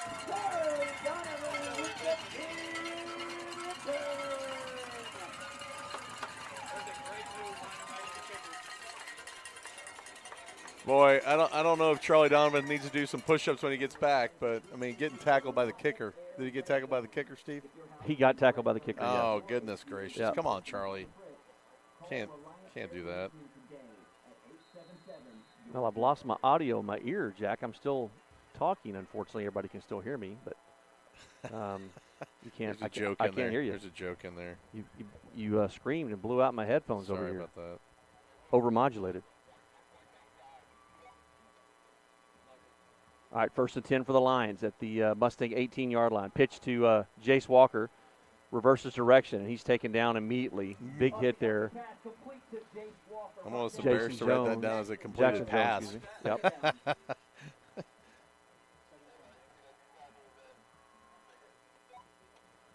All right, no gain on the play. 2nd down and 10. Again, Lions on the Mustangs 18-yard line. We are tied at 14. Clock continues to run now. 10 minutes, 40 seconds. Here left in the first half. Snap back to Cosby, looking to pass. Pass to the near side to Charlie Bunch. Tries to make a couple of fake moves and actually going to lose some yardage on the play. He's going to lose a yard. I think if he'd gone north-south there, Jack, he could have at least picked up a few. But, yeah, Charlie knew it too. It almost looked like he had too many choices, Steve. He didn't know which one to take. Yeah, he had about a 3 or 4 yard cushion from the defenders and tried to make a couple of moves, and they didn't bite. So ends up losing a couple of yards on the play. Now Aunt Debbie's listening. I don't know who she's tied to. She doesn't. That's got to be an Austin. Austin Cosby usually has a lot of people watching. Snap back to Cosby. Chased out of the pocket. Oh, the ball is loose. No. Mustangs pick it up. Don't let that guy. And he's finally taken down, but that's a turnover for the Lions.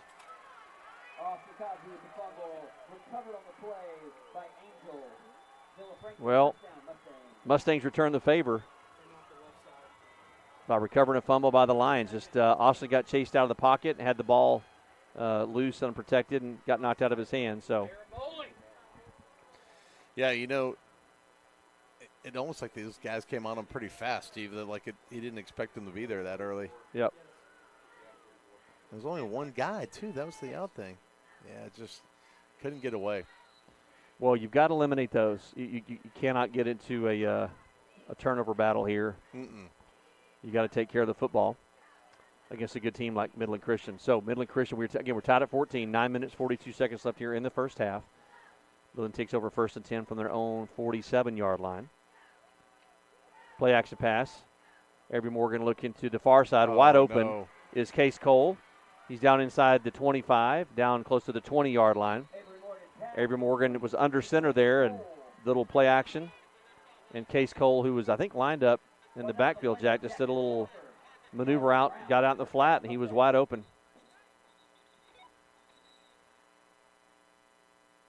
what's going on here? They had the ball spotted in the wrong. Yeah, 32-yard pickup there. Handoff to Cole. Big tackle there by Austin Odette, but not before Case Cole picks up 5 yards on the play.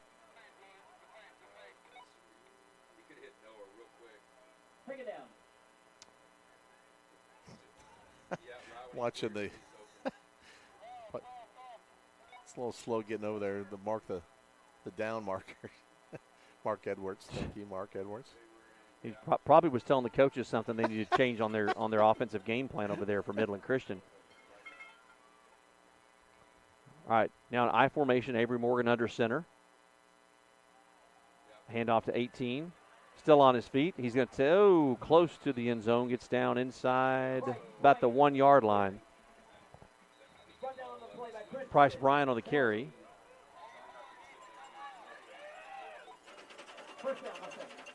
Again, asking a lot of your defense here, Jack, to keep him out of the end zone. They do mark the ball down at the 2 yard line. Uh-oh. 8:45 here left in the first half. Tied at 14, but the Mustangs threatening here very quickly after taking over after a fumble by the Lions. I'm trying to capitalize on that. There's a handoff to Bryant. He's in the end zone for a touchdown. Darn it. Bryce Bryant runs it in for the Mustangs. Touchdown. Price Bryant, the 5'8", 150-pound senior running back. We saw a lot of Case Cole in that first quarter, and Price has come in the second quarter and had a couple of carries in a successful series there for the Mustangs as they convert on the Lions turnover. Socrates in to kick the extra point, and it is good. Well, so they just flipped the script on us, Steve. High score in first half here, Jack, already. Yeah. It's 21-14, and there's still 8.5 minutes left here in the first half. Well, you got to keep the crowd in the game, and you got to keep your defense off the field, and you don't do that on turnovers. Yeah, so got to protect the football. Yeah, the big play there looked like it was a little blown assignment on the left side of the defensive corner, but that's going to happen in games like this, right? Yep. Well, we mentioned senior night tonight, so coming up at halftime, we will have the senior night presentations and recognitions. Bring that to you in its entirety. If there's time, we will air the stories of faith from last week with Bible teacher Andy Wright, the great Andy Wright, if there's time, but we will bring you the entirety. There's kind of a little pooch kick. God, that looked awkward. Boy, it was really awkward. Charlie Bunch on the catch, but he kind of stumbled forward on a knee, and that was just ripe to hit the ground and kick careen off somebody, Jack, and then pick it up. So, but the Lions do retain possession, and they start 1st and 10 from their own 37-yard line. Not bad field position here. No, not at all. Definitely out of the shadow of your own goalpost, what they've been in plenty of times this year. So it's good to see them out over the 35-yard line here to start. There's that kind of heavy tight end formation on the right with 2 receivers here on the near side for the Lions. Handoff to Walker Little, looking for a couple of seams. He finally finds a little hole. Stump dives forward. Walker Little on the carry. A gain of about 4 on the play, so a nice first down run there by the Lions. Yeah, I will say Walker Little, we talked about last week, ran a lot harder than we had seen him earlier in the season, and he's running hard again tonight. Yeah, 2 very, very different running styles between Walker Little and Jace Walker. Keep that straight 5 times. Yeah, right. Noah Smith will jet sweep again, trying to find a hole, and nothing doing there. He maybe gets 1, maybe 2 on the play. So that's going to bring up a little more manageable 3rd down, but 3rd down and 4.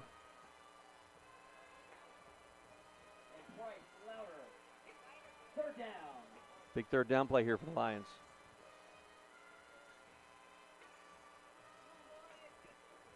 Let's see what they're going to drop here, Steve. Obviously a passing situation. So same formation there. Wide side has some flexibility. Yep. Walker Little on the backfield. Good snap off. Austin Cosby looking to pass. Pass across the middle, complete to Walker Little. He's out over midfield. So nice pass and catch there from Austin Cosby to Walker Little, and that's going to move the chains for the Lions. Yeah, that was a nice 7-yard pickup there. Moves the chains, keeps the offense on the field. Well, that's something they struggled to do a couple weeks ago, Jack, here at home against Southwest Christian, and that's convert on third down consistently. They've done it a couple times. Of course, you had the fake punt on fourth down that they converted on. So keeping the offense on the field, as we talked about several times, is key here. 1st and 10. Play action pass. Awesome. Looking deep for Charlie Bunch. And he comes back for the ball. It's complete. Nice play there by Charlie Bunch. That's inside the 20-yard line where the Lions will take over 1st and 10. There is a penalty flag down. Penalty flag down the field. I fear that's another hold, Jack. Oh, ineligible man downfield. Wow.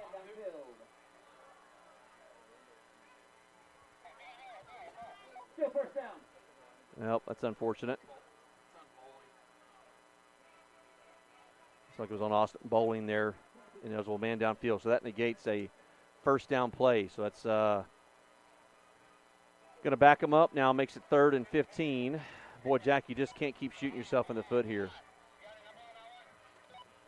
No, that one's going to hurt for a while, Steve. Well, it's still first down, though. That's interesting. Hand off to Walker Little. Scoots out around the left side. Yeah, nice he gets little a little bit 6-yard gain there. Yeah, and he gets a little bit of that penalty right back there. Almost all of it, +1. Man, I must have missed something there, Jack. I thought it was 3rd down on that penalty. No, it was first down. Okay, my bad. Yeah, yeah, that's right. You're right. Yeah, the first down, the first down pass was to Walker Little. My bad. Right. Yep, you're right. Kind of a different formation that the Lions have been running the last couple of weeks here. 2 receivers here on the near side, kind of a heavy tight end set on the right. Austin Cosby looking to pass. Chased out of the pocket. He's going to keep it and run. Oh, fakes a slide. Gets out over the 40-yard line. Nice play there by Austin Cosby. Yeah, I mean, and really, move the chains there, ref. Move the chains. That's enough for a first down. Yeah. So nice play there by Austin Cosby. Haven't seen that a whole lot this year. No, and he looked like he had a plan to get to that first down marker. Great job by Austin Cosby. Yeah, I thought he was going to slide there for a second. He kind of deked him and then stayed on his feet, went around the right side, and picked up the first down. So 1st and 10 for the Lions. 5 minutes, 42 seconds left here in the first half. Mustangs leading 21-14. Cannon Hunter in motion. Hand off to Walker up the middle. He's hit immediately. Gain of maybe, they're going to mark him. They'll give him 1 yard on the gain. Yeah, good play call there. It looked like they kind of fooled the defense, just didn't hit that hole hard enough. Lions showing some fight tonight. They're hanging with a really good Mustangs football team here in the first half. And just right around 5 minutes left here in the first half with the clock running. Yeah, a nice 5-minute drive here, Steve, would be good. They're 3.5 minutes into this, and if they can finish off the quarter and just kind of grind out the clock, that'd be good. Well, a lot of the clock. Take care of the football and eat some clock up. The pass complete to Charlie Bunch. He's out close to Noah Smith. He turns around and fights for another couple of yards, so it's going to bring up a 3rd down and 4 inside the 35-yard line. We'll call it 3rd and 3, I guess, Jack. Long 3. I was going to say, I thought he picked up a little bit more than that, but I guess that's what's left. Walker Little remains in the backfield next to Austin Cosby here on a big 3rd down play for the Lions. It's going to be 4-down territory. Yeah, you would think so, right? Yep. I think that's a little out of the range of Kay Johnson or just about anybody else. Boy, if you could get Austin Cosby comfortable in running the football, you kind of open up this offense a lot more. 3 seconds left on the play clock. They're going to have to call a timeout. Yep. They're going to call a timeout to avoid a delay of game. So that's going to stop the clock. 4 minutes, 8 seconds left here in the first half. And your Lions trailing 21-14. Reminded that Reliant Air Conditioning and the Stewart family are proud sponsors and supporters of Faith Christian School. Reliant Air Conditioning provides comfort to homeowners who don't want to be taken advantage of. Their service techs don't work on commission, and they don't use shady sales tactics. So call 2 other companies first, get their price, And then call Reliant Air Conditioning at 877 your hero, and you'll find out how they've been gimmick-free since '83. Call 877 your hero. Jack, I'm just going to tell you right now, if you don't do that every time. Have you gotten a complaint from any from the Stewart family? No, I have not. In fact, my family, they eat it up. They're like, hey, make sure Jack keeps doing that. Yeah, I've heard of that commercial enough in my lifetime. Right? When did you say the Stewarts have been around? 83. They've been gimmick-free since 83. Come on. Yeah, they've been on the radio since 83. Give a shout-out to Amy and Baba Jensen Anthony's grandparents, watching from Richardson, Texas. Oh, the Berkner Rams. What a great squad. What a great school that is. Okay. Don't ever sell it. All right. Big third down play here for the Lions. Oh. Snap gets away from Cosby. Pass is complete to Charlie Bunch. That's going to be enough for a first down. Goodness gracious. What a great play there by Austin Cosby. You know what? Kept his head about him and got it out there. We'll take it. It's not how, but how many. So Charlie Bunch gets that. Nice 5-yard pickup there. Yep. Good job by Austin there not to lose his cool and kind of freak out. So that was perfect. Kept his cool, and they convert on another third down play. Really impressive first half here by the offense and converting on important third down and a fourth down scenario.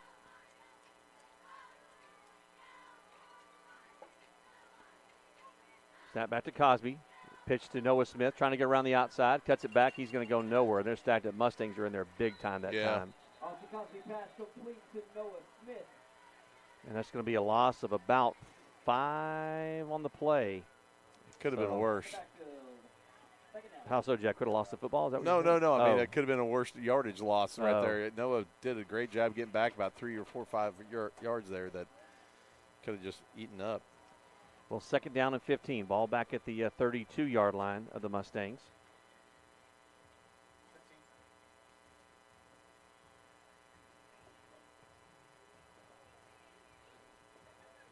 Walker Little in the backfield. Cosby looking to pass. Steps up in the pocket, and that collapses quickly. He's taken down. Thrown forward, actually. Yeah, I was going to say, back towards the line of scrimmage. The line of scrimmage there. No gain on the play. So third down and 15. Well, that Lions offensive front's going to have to buckle up here, Jack, and get some protection. Steve, what do I always talk about not wanting to do? Get your offense in long and third and long. Yep, third and long. And here they are. Yep. Chase Walker coming into the play here. 10 seconds on the play clock here, so they're going to have to hurry and get this ball snapped. 5 seconds on the play clock. Snap back to Cosby. The pitch to Jace. He's going to try to pass. Thrown up. Caught by Charlie Bunch. Unbelievable. And that is caught for a first down on a little halfback pass from Jace Walker. Wow. Oh, wow. Jack, I think if Jace threw that off his back foot, I think if he steps up and throws it where he wanted to throw it, I think that ball gets picked. But because he underthrew it, Charlie Bunch had to come back for the football. Yeah, and I don't know if he knew, but he threw it into triple coverage, by the way. He did throw it in triple coverage. But he was, it didn't matter. He was throwing that football. Yeah, he was. And, so Lions here trying to get another play off here before the play clock runs out inside of 5 seconds now. They do get the snap off. Hand off to Jace Walker. Runs over a big man. Runs over number 3. Attaboy, Jace. Inside the 10-yard line. Lions inside that red zone. Oh, the ref is emphatically saying it's a first down. It is first down. Yeah, they just entered the Reliant Air red zone. If your house is in the red zone because your HVAC system's on the fritz, call Reliant Air Conditioning today at 877 your hero. 21-14, Mustangs leading. 1 minute, 38 seconds left here in the first half. Well, we talked about trying to chew up this clock for the last part of this. They're going to get the ball back in the second half first, too, Steve. Yep, that's true. Lions kicked off to start the game, so they will get it. Jake Ford and Jace Walker in as running backs. They just get the snap off. Hand off to Jace. He's stacked up there, nowhere to go on that one. Jace Walker on the carry. Timeout. Midland Christian. Yeah, Midland Christian is going to take a timeout. They want the Lions to have to, if they're going to score either on a field goal or touchdown, they want some time left on the clock to try to do something with it. 1 minute, 11 seconds left here in the first half. Again, Mustangs leading 21-14. Lions will receive the opening kickoff to start the second half. Tonight is senior night here at Grapevine Ford Field. We'll bring you the senior night activities in its entirety coming up here at halftime. If there's time, we'll air the stories of faith from last week. Brother Andy Wright, Bible teacher here at Faith, great guy, amazing man. Mustangs. Avery Morgan giving some instruction to the receivers. We got to avoid the deep ball here, Jack. Mm-hmm. Avery Morgan caught completely across the middle. Oh, gosh. Still on his feet. Inside the 20, to the 15, to the 10, finally taken down. They were screaming for a holding call with there's no penalty flag.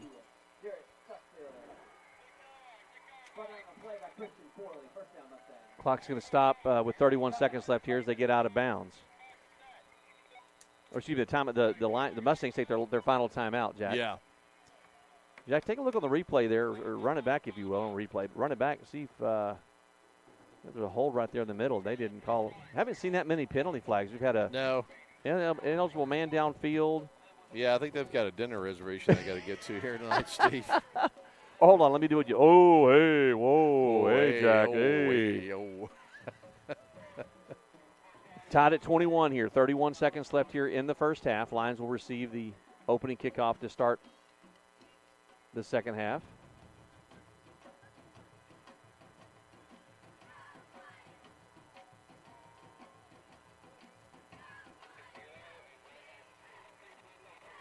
Good crowd here on senior night. Senior parents have gathered around the track on the near side here as they get ready for this halftime festivities. Again, we'll bring you the senior night activities right here in its entirety. Coach Cunningham having a conversation with the referee, trying to figure out where the ball is going to be spotted and what their options are. Again, the Mustangs out of timeouts. 31 seconds left here in the first half, tied at 21. We talked about avoiding that deep ball, Jack, and they threw it across the middle of the field, and Jones really did the rest himself. Yeah, and it looks like we kind of got taken out on the play, too. Or Stockstill, excuse me. Yeah, look, I thought was it Tyler Brown or Christian? One of them kind of got picked. All right, first down, first and goal. Snap back to Morgan. Pass. Incomplete. Avery Morgan, pass incomplete. Cannon Hunter there on the coverage.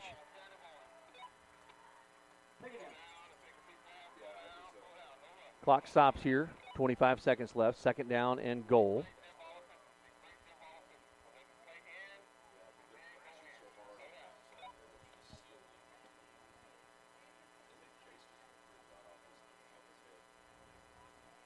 A lot of instruction from this ref. He looks like he's pretty experienced, Steve.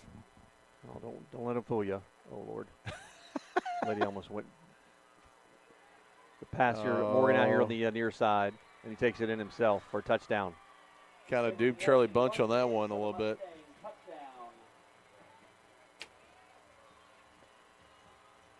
Well, Jack, they didn't need much more than, what was a minute and 1 second left when they kicked off to them. They didn't need even a full minute. There's still 18 seconds left, so Mustangs very effectively moving the football tonight. And an offensive just juggernaut tonight on both sides. Extra point is good. Mustangs lead 28-21. 18 seconds left, so we'll see what the Lions do. If they don't run it back like they did last time, Jack, I would prefer just to take a knee, please, and not get cute. Yeah, let's see where the ball gets kicked. I mean, if you get it short, maybe you get a return out of it. Just hold on to the ball. Two hands. Boop, boop. Yep. Yeah, they might try to pooch it themselves here or squib it or something, Jack. Yeah, I don't see them kicking it deep to Charlie or to Noah. Hadn't have many deep balls at all this year, have we, Steve? Until this Not really, yeah. Charlie Donovan and Noah Smith. Back deep for the Lions. Socrates, Varela lines up to kick it off for the Mustangs. So Socrates is their place kicker. He did not kick off last time. He's not their deep kicker, Jack. So Lions are expecting kind of a pooch kick or something here. He's not their deep kicker. He is their place kicker. And he does kind of pooch it. Oh, gosh. Okay. Robbie Stevens falls on it at the 45-yard line. So 17 seconds left.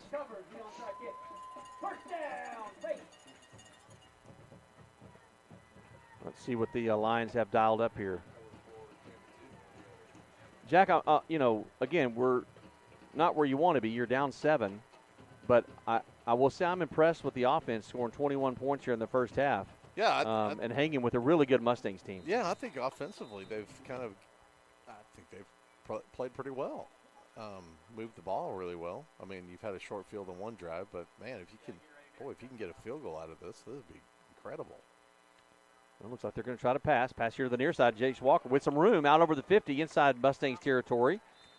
About the 45-yard line. And the Lions will use a timeout. So that's going to be a first down. It's going to move the chains just enough for the first down. 12 seconds left here in the half. And the Lions are going to talk it over. You got one timeout. Maybe a pass across the middle. And maybe trot Cade Johnson out there. I mean, 45 yards maybe? That's a long kick for him. Maybe. Kick, yep.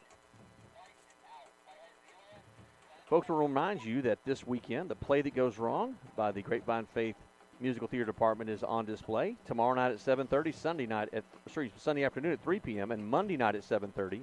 Again, tomorrow night at 7:30, Sunday at 3 p.m., and Monday at 7:30. Shows entered into the Betty Buckley Casa Mañana competition, where Grapevine Faith Theater Department has won Best Musical 2 times over the past 2 years. So please come out and support them. Tickets still available. That'll be here at the Creative Arts Center here at Grapevine Faith Christian School. So 1st and 10. Lions still have one timeout left. 12 seconds left here in the half. Yeah, Jack, I would think maybe they're trying to get something deep enough to maybe get in field goal range. Cosby back to pass. Little shovel pass to Jace Walker, and that was not fooling anybody on the Mustangs. And so they're going to let that. They do take their last timeout. 5 seconds left. They were trying. They were expecting it deep. The Mustangs had their secondary back. They had 8 guys back in the behind the 30-yard line, so they were expecting a deep throw. So the Lions tried to change it up a bit there, but again, they were not being fooled by any of that. You know, we talked about at the beginning of the game where these standings are. You almost got to be pretty aggressive, Steve, with your play calling tonight. If you can pull out a win tonight, you kind of set up next week as being a pretty good spot for yourself. Yeah. I mean, you control your own destiny if you win out tonight and next week, but, you know, you kind of leave it in everybody's hands if you only win one of these next 2 games. 31 listeners tonight. 45 listeners tonight. Short changes. Jumped up really quick. How about the great Fred Boyce and the junior high band along with the drum line over here, Jack? That's our band playing. I'm very impressed with them, and I'm very impressed that Midland Christian brought a band. They did bring a band. Yeah. They sure did. All right, so 5 seconds left. 2nd down and 10. Mustangs are going to rush 3. And you've got 7 guys back behind. There's a pass here to the near side to Noah Smith. Gets out of bounds, 2 seconds left. And you get down to the 34-yard line. So you think probably some sort of like a little kind of a Hail Mary, if you will, Jack, to the end zone just to see if you get lucky. Yeah. This makes it a little more of a reasonable throw. Lions have trips on the far side. Charlie Donovan, the single receiver on the side with Jace Walker in the backfield. Again, the Mustangs will rush 3. Saw Austin Cosby waving right to left. I'm hoping he's not telling the other team that, oh, my. There's a pass to Jace here over the flat. He's going to try to. Don't get hurt. Yeah, don't get hurt, exactly. That's going to do it for the first half. So that was the good. Lions will go to the locker room down 7. But all things considered, Jack, probably could have been a whole lot worse. And again, you put 21 points up on a good Midland Mustangs team, and you're in the game. You're getting the ball to start the second half. So I think you're in a pretty decent position here. Excuse me, I didn't mean to cough into the microphone there, but I think I'd give yourself a B+, A- in that first half offensively, and probably maybe a B- defensively, and Special teams right around probably a B. I mean, a solid. I mean, it's been a good half. I think that the second half they can improve in a couple spots, but let's see what they do. Steve, I don't know if you guys know this or not, but Steve has been very instrumental in trying to get these our media class going at the school, and we have some students that have been doing the film, and like tonight, we want to make sure that we get all the senior night broadcast. So we want to make sure the camera's going to be on the middle part of the field as we start our ceremony here. But we want to thank all those kids that come out and film. It's been a great experience, and hopefully they're having a good time with it. But yeah, we'll have some first half stats after a while. Looks like they're getting the camera angle fixed. Steve is getting on top of that. But we'll have some stats after we get back in the second half, and really appreciate you guys listening.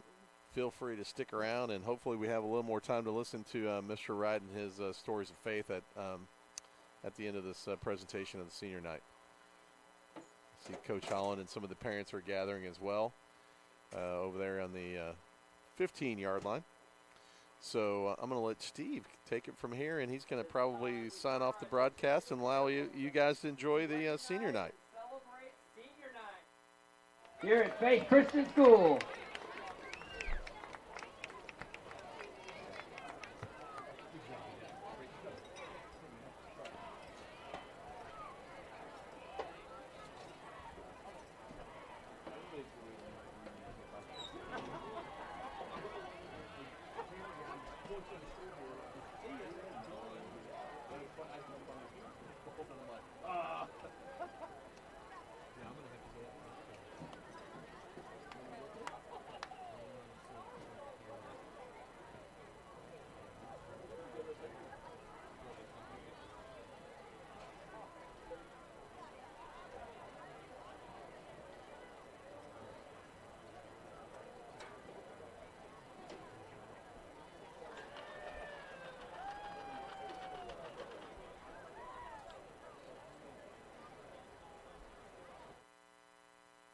Football team. Austin Bowling is the son of Rob and Jen Bowling. Austin has attended Grapevine Faith for 3 years. He has been a 3-year letterman on Faith's varsity football team. Austin's future plans include attending college and becoming a firefighter. Austin's favorite scripture verse is Joshua 1:9. Ladies and gentlemen, Austin Bowling. Christian Corley is the son of Braxton and Lisa Corley. Christian has attended Grapevine Faith for 7 years.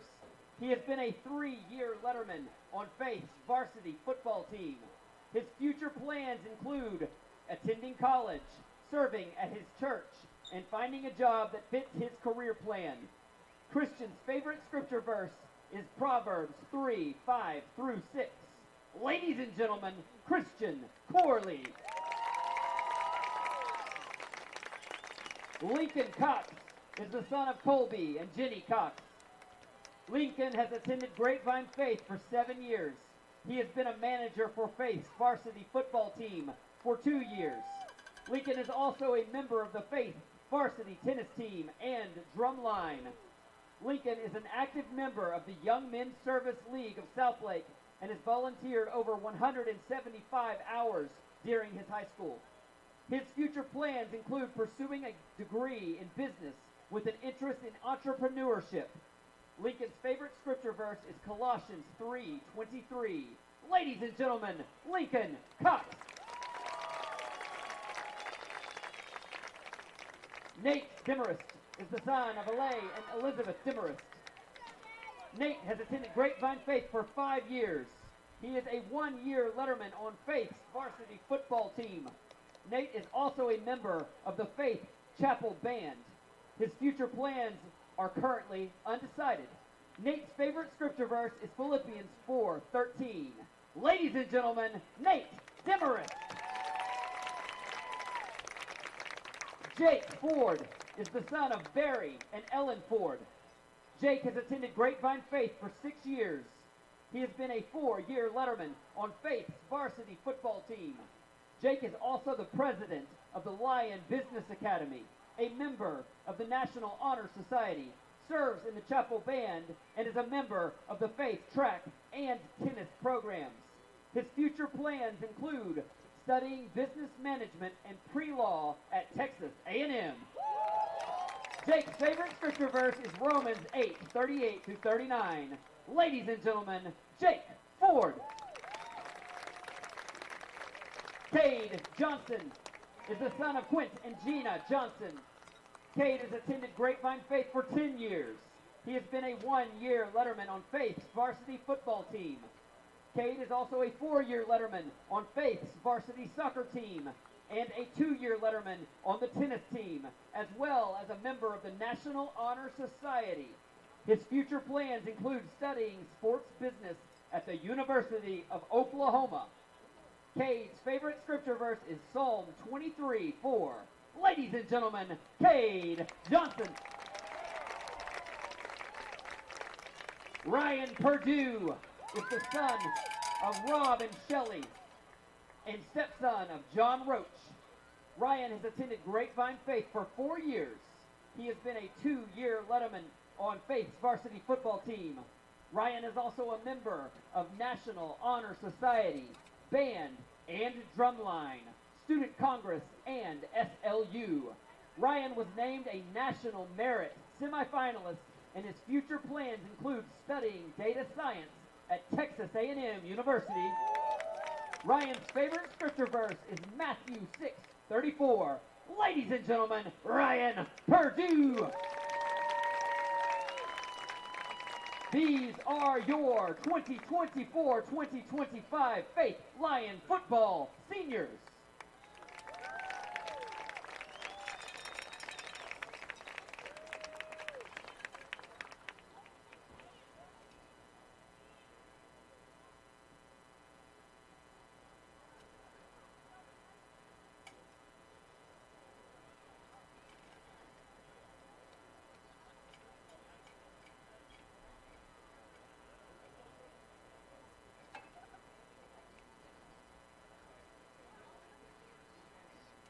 And now we move on to the Lionettes. Samantha Loft is the daughter of Jason and Jennifer Loft. Samantha has attended Grapevine Faith for 13 years. She has been on Faith's Lionette dance team for 4 years. Samantha is also a member of Thespian Troupe and National Honor Society. Her future plans include studying communication sciences and becoming a speech therapist. Samantha's favorite scripture verse is John 16:33. Ladies and gentlemen, Samantha Loft. Reagan Van Til is the daughter of John and Melissa Van Til. Reagan has attended Grapevine Faith for 12 years. She has been on Faith's Lionette dance team for 4 years. Reagan is also a member of Lion Business Academy and Art. Her future plans include studying communications and personal representation at Texas Tech. Reagan's favorite scripture verse is Lamentations 3:22-23. Ladies and gentlemen, Reagan Van Til. These are your 2024-2025 Faith Lionette seniors.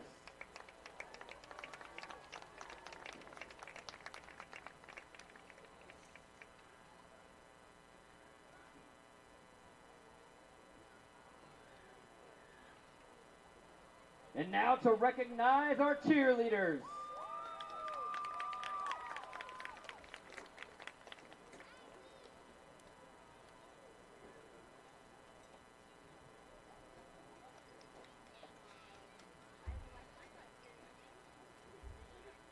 Shyla Besh is the daughter of Brett and Sherry Besh. She has attended Grapevine Faith for 12 years. She has been a 3-year letterman on Faith's varsity cheer squad. Shyla is also a member of National Honor Society, Lion Business Academy, and the Chapel Worship Band. Her future plans include studying architecture. Shyla's favorite scripture verse is Psalm 118:6. Ladies and gentlemen, Shyla Besh. Emilia Bishop is the daughter of Lance and Ann Bishop. Amelia has attended Grapevine Faith for 3 years. She has been a 2-year letterman on Faith's varsity cheer squad. Emilia is also a member of Speech and Debate, National Honor Society, and the hospitality team. Her future plans include studying business with an emphasis in real estate development to become a commercial property developer. Amelia's favorite scripture verse is Romans 8:31. Ladies and gentlemen, Emilia Bishop. Lindsay Ann Boyd is the daughter of Jody and Jennifer Boyd. Lindsay Ann has attended Grapevine Faith for 12 years. She has been a 2-year letterman on Faith's varsity cheer squad. Lindsay Ann is also on Faith's prayer team. Her future plans include studying child and family life studies and therapy in college. Lindsay Ann's favorite scripture verse is Jeremiah 1:5. Lindsay Ann would like to thank her mom and dad for supporting her and loving her through everything. Ladies and gentlemen, Lindsay Ann Boyd. Corey Chasteen is the daughter of John and Michelle Chasteen. Corey has attended Grapevine Faith for 7 years. She has been a 3-year letterman on Faith's varsity cheer squad. Corey is also a member of National Honor Society and the Chapel Worship Band. Her future plans include studying business in college. Corey's favorite scripture verse is Luke 1:37. Corey would like to give a shout out to her mom, dad, and Jace for always supporting and encouraging her. Ladies and gentlemen, Corey Chasteen. Peyton Green is the daughter of Bart and Deanna Green. Peyton has attended Grapevine Faith for 8 years. She has been a 3-year letterman on Faith's varsity cheer squad. Peyton is also a letterman on the Faith softball team, a part of the admissions team, and the Faith Financial Investment Program. Her future plans include studying advertising at the University of Oklahoma. Peyton's favorite scripture verse is John 8:12. Ladies and gentlemen, Peyton Green. Sophia Molika is the daughter of John and Diana Molika. Sophia has attended Grapevine Faith for 3 years. She has been a 3-year letterman on Faith's varsity cheer squad. Sophia is also a member of the National Honor Society. Her future plans include studying speech pathology at either Arkansas or the University of Oklahoma.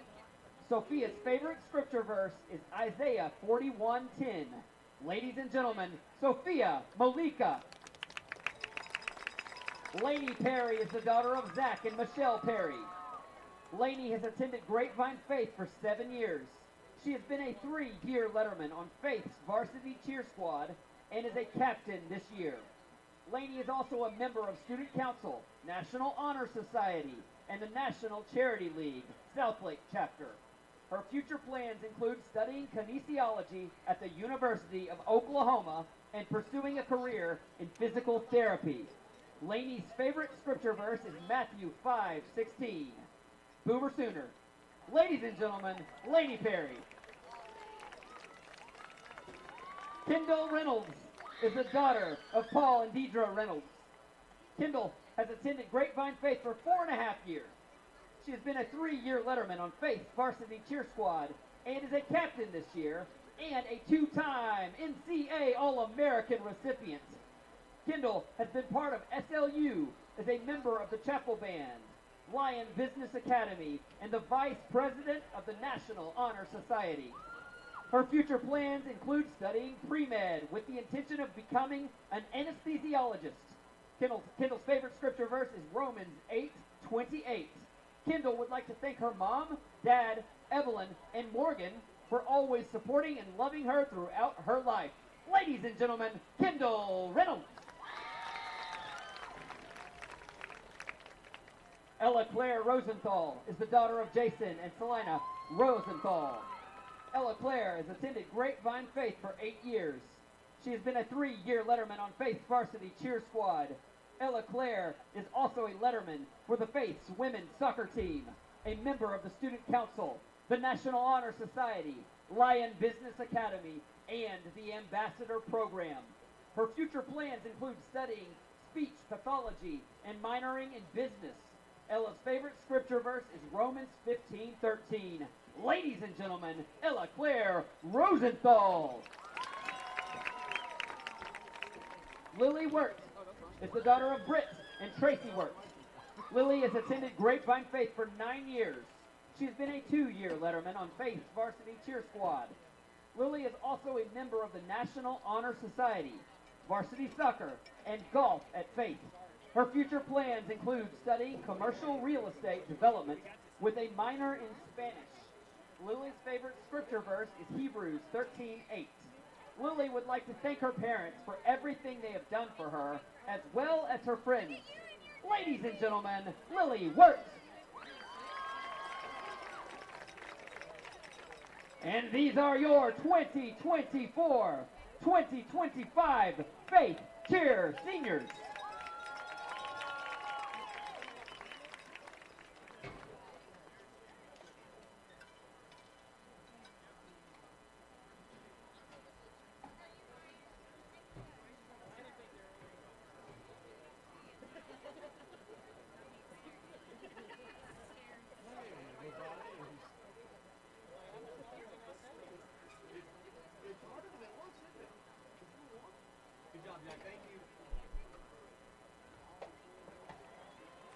And now we celebrate our senior drumline member.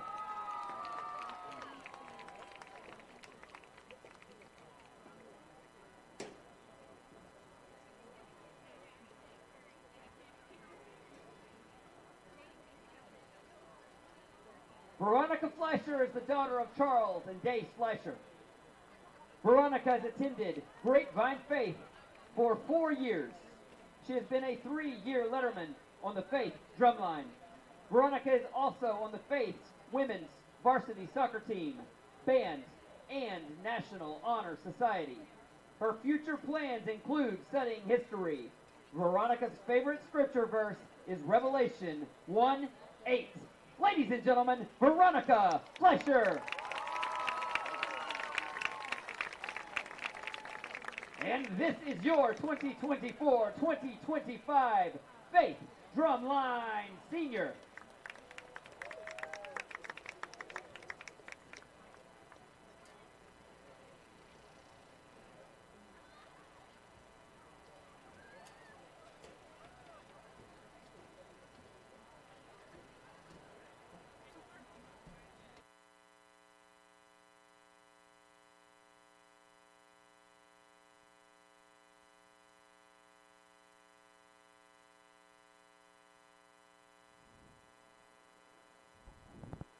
We are at halftime here at Grapevine Faith for the senior night activities.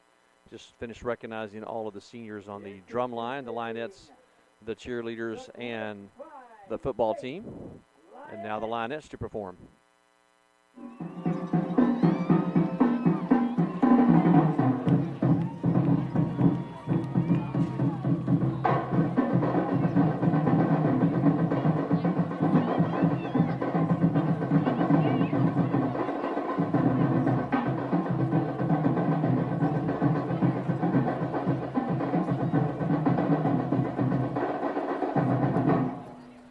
The officers are Captain Reagan Van Til, Chaplain Ella Armstrong, Dance Officer Samantha Loaf, Social Officer Ruby Clark, and the Lionette of the Week is awarded to Reagan Van Til.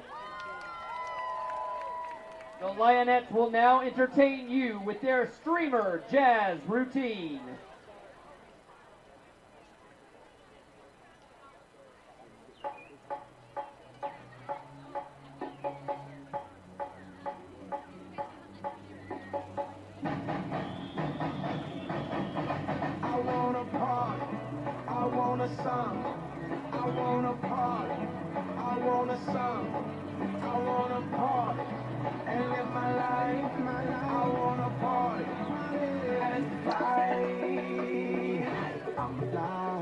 Life is like a bird. But you are a bird. Oh, yeah, you're right. So let me fly just like a rocket. Yeah. Fly so high where I need to come down from oxygen. Hey, cause once we started, baby, ain't no stopping it. Hey, cause I just wanna live my life and party. Hey, all I want is to be free and rock my body. Hey, around the world and I wanna live my life. Rio, real life. I wanna party, I wanna samba, I wanna party and fly. I'm that samba master. Push up sound from my ghetto blaster. You dance fast, but I dance faster. You're too slow, you need to catch up. You can dance and dance. I wanna party, I wanna samba, I wanna party, I wanna samba, I wanna party and live my life. I wanna party and fly. Give it up for your Lioness.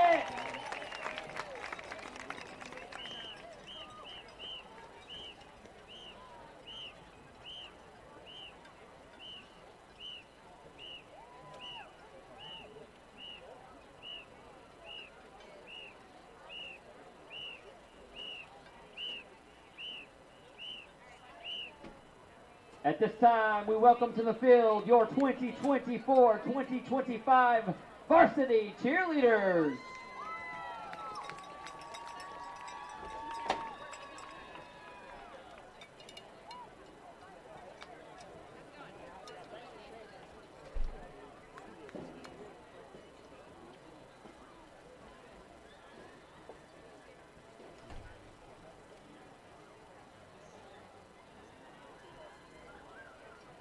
And backed by popular demand and request, their Thunderstruck routine.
Give it up for your Faith cheerleaders!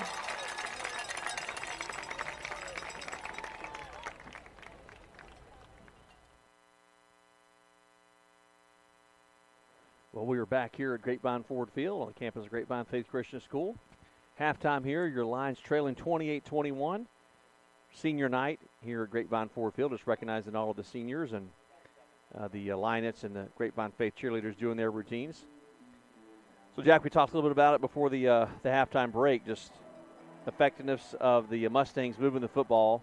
That first turnover really it was definitely consequential once it was inconsequential, but Lions converted on that, made it sort of touchdown. But the Mustangs have shown that when they hold on the football, they can move at will. I mean, a lot of their first down and second down plays were, 7-8 yards apiece. So the Lions are going to have to figure out a way to force more of those third and long scenarios that we talked about. Yeah, I think,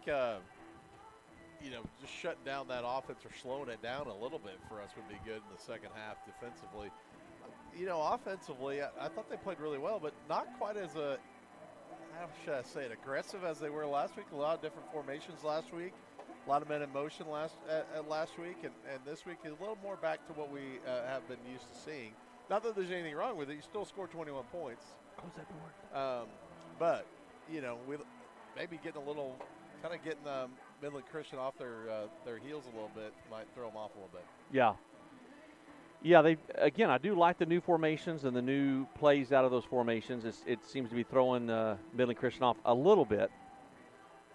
I want to close this window a little bit, Jack, so we're not quite getting blown away by the speakers. But brother-in-law Adam here from Richardson, Texas. All the way from Richardson.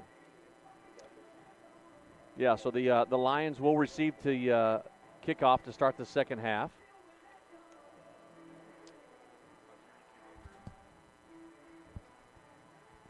Sorry, we're doing some maintenance around here, Steve. We are doing some maintenance.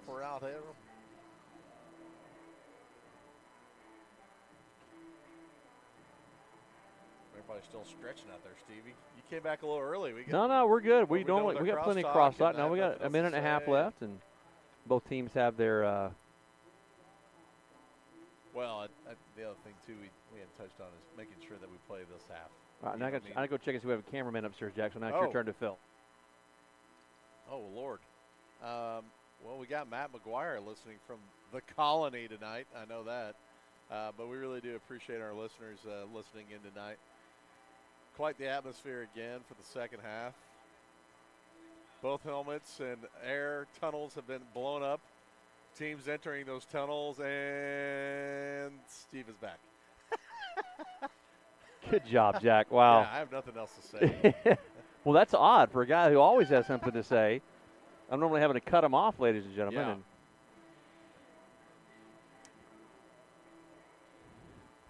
good to see Colton Cox back on the sideline. He had surgery on that, I think it was his shoulder this past week. He's down there in a sling. His older brother, Lincoln, a senior that was recognized. He's been a trainer on the football team for a number of years. Colton, a sophomore, so be good to see him back next year. Mustangs now coming onto the field out of their helmet, or their Mustang contraption, whatever you want to call it. And they're blowing some smoke over there. Look at that guy on the smoke machine, man. He is putting out a fire. That's like a 3-alarm over there, man. I'm not so sure we've got a talented enough father to do that on ours. You don't want Mark Edwards in charge of this. Right? Well, it's still going. Oh, they finally shut it off. Here come the Faith Lions.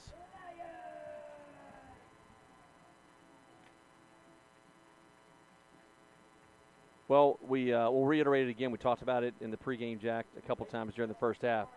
You need 48 minutes of football, and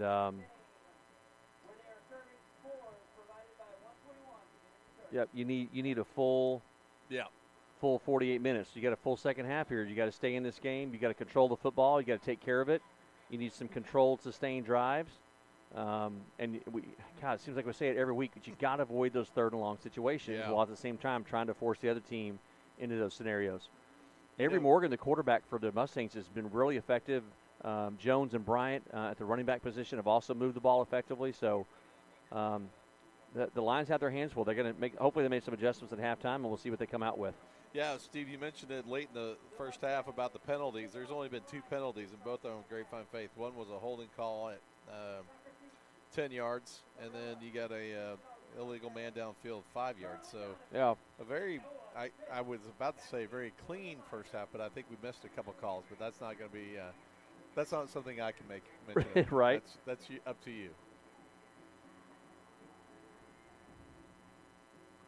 I'm told I need to turn your mic up, Jack. Which everybody's always saying that, Steve. You always try to shut me out.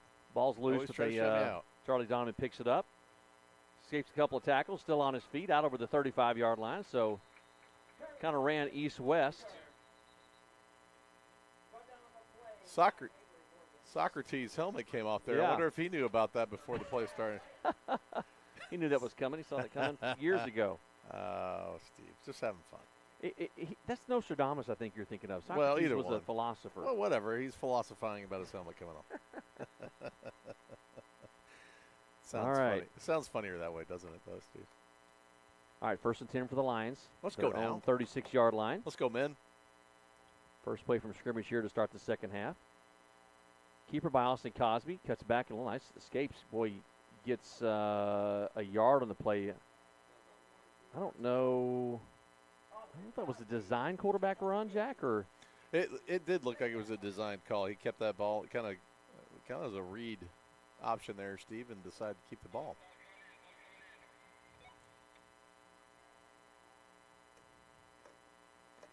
Lions changing out some personnel here. They've got 2 receivers set on each side. Walker Little still in the backfield with Austin Cosby. Again, the Mustangs jumped and no penalty flag down. Throwing deep. Ooh, almost intercepted. Charlie Donovan had stopped his route. I think Austin was either throwing away or thought he was going to keep going. But, yeah, the Mustang, the Lions had that hard count and twice or at least 3 times now, Jack. That was in the this third game. time, Steve. Yeah, 3 times that they've had a hard count and the Mustangs have jumped, but no penalty flag. As Bobby Holland is trying to be angry at the line judge, but he's not one to his anger doesn't really rise. He's trying to be angry. Sir. All right. So 3rd down and 8 here. Again, a 3rd and long situation. We talked about everyone. Let's see if the Lions can convert here. Keep this drive going. Pass out to the side to Walker Little. Make a move. Okay. And he dives forward, gets out close to the 35-yard line. They're going to mark him at the 33, but that's going to be well short of the first down. So 4th and 3.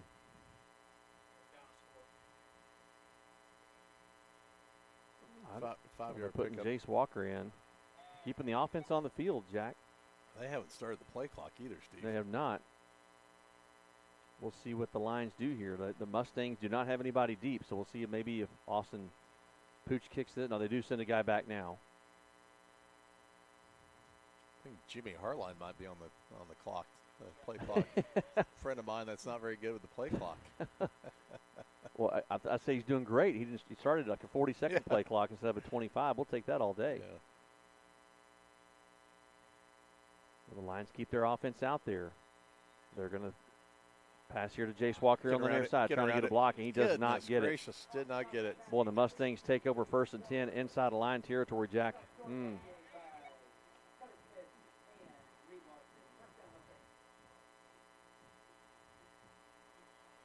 Yeah.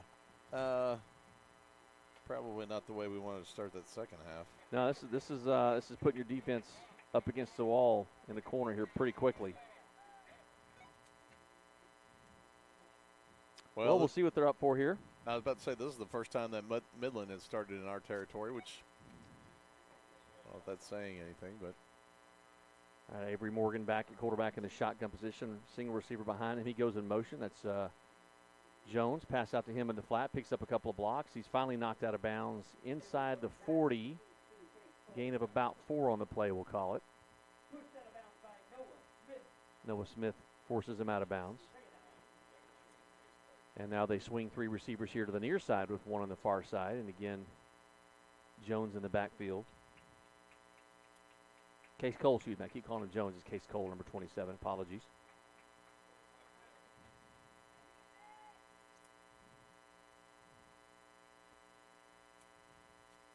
Ten seconds left on the play clock here. Direct snap to Cole. He's finally, thought the ball was loose for a second. Yeah, I did too. Looked like it popped out. Yeah, Charlie Donovan was thrown to the ground by a wide receiver. He was looking for a flag, but it's interesting, Jack. You've not had a single flag in 2 full quarters, and now 3 minutes into your 3rd quarter on the Mustangs. I mean, not a conspiracy What are you theorist. alluding to, I'm not Steve? conspiracy. I feel like you're alluding to no, something. I'm stating it's a statement of fact. You haven't had a single penalty on it, so full backfield here for the Lions. Cole goes in motion. Avery Morgan's going to keep it. Quarterback keeper. He's out over inside the 35-yard line. That's going to be enough for a first down. That's going to move the chains. That was a good little design quarterback run there, Jack. They they've thrown that little bubble screen to Cole enough times out of that formation that everybody, some of the linebackers went with that receiver, and it opened up a spot for Morgan. Yeah, Morgan sold that very well and picked up 5 yards on that quarterback keeper. 1st and 10 for the Mustangs. They lead 28-21. 8 minutes, 24 seconds left here in the third quarter. Cole again in motion here to the far side. They do pass at the end again. Read it. Nice. Nice play there. Noah Smith on the takedown. It's a loss of a couple on the play. Yeah, he had read that thing from the very start. About a 3-yard loss on that one. Yeah, a loss of 2 on the play, looks like. Yeah, they wonder if they might try to throw maybe a fake out of that formation, that same formation, Jack, where they send him in motion and then fake the screen, and then he goes deep. We'll watch for that later. 2nd down and 12. Here's Cole again in motion here to this side. There's Avery Morgan again on a keeper. That same play where he got the 1st down on that 3rd down call a while ago. Yeah, he's not afraid to run that thing. That's another 5-yard pickup. They don't have, they do. He's 6 foot, 200 pounds. He looks bigger than that to me, though. He looks taller than 6 foot, doesn't he to you? Yeah. And bigger than 200. He's a, I mean, I'm not that guy that guessed the weight and age of people at the carnival, but,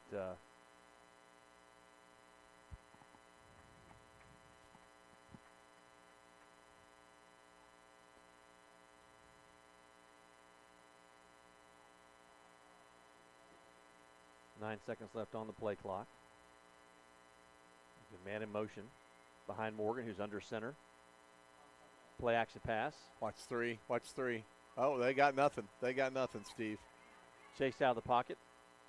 And complete. Let's see if it was, they're going to call that complete.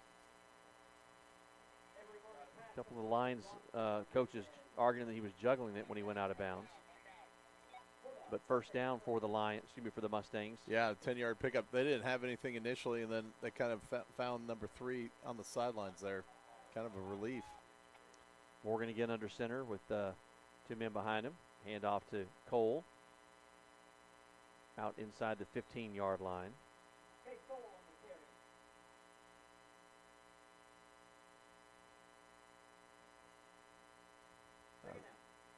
6-yard pickup. 2nd down, 2nd down and 4 after that 6-yard run there by Cole. Boy, they got to figure out how to stop that inside run. Yeah, Mustangs have done a good job. The Trinity Christian last week at Lubbock, they did a good job on that inside run, and the Lions made adjustments in that second half, and their defense came up huge in the 3rd and 4th quarter, forced them to move the ball around the perimeter. There's a handoff to Cole. Hit immediately. Yeah, Charlie Bunch on the tackle. A gain of 1 on the play. It's going to bring up 3rd down and 3. Would suspect this is probably 4 down territory, Jack. I was just about to say, I mean, I think Socrates would probably be good from that distance right there, but it's still, we don't do it anymore, taps. We go ahead and go for it on 4th down. So here's Avery Morgan again under center. 2 receivers here on the far Watch side. Watch the pitch. There, handoff inside. Handoff there to Bryant. Oh, my goodness. He's got more than enough for the 1st down inside the 5-yard line, or right at the 5. It's going to be 1st and goal. Yeah, tough spot for the defense, Jack, to be in. Short field, I think what they had with the 35. Started at the 43-yard line. 43, okay. Bless you, Jack. Let me know. I can turn your microphone off. Here's Morgan in the shotgun. Snap back, hand off to Bryant. And he's in the end zone for a touchdown. Yeah, goodness.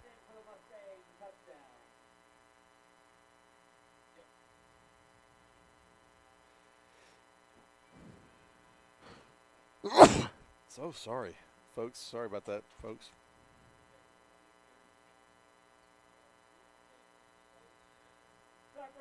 Well, here's Socrates waxing poetically right down the middle. Oh, Steve. Thank you. Well, 5 minutes. 5 minutes, 4 seconds left here in the 3rd quarter, and your Lions trailing 35-21, down 2 scores here. Yeah, Jack, man, it's hard to, I don't know what to say other than just going to have to make some adjustments defensively. You got to sustain a drive on offense. Yeah. And they just they've had trouble running the football. Had success passing the ball. It's odd how you go week to week and things change as much as they have. Yeah. And they're still having success out there. It's just that, that pass across the middle was open more last week. The deep ball was open last week. He had a little bit of running game going, more of a running game going last week. I mean, we're playing good. It's just that it was a lot easier last week. It was easier sledding, as they say. Well, yeah. I mean, Midland Christian definitely a better team. Kickoff there. Charlie Donovan going to receive it at the 15. Bring it back towards the middle of the field.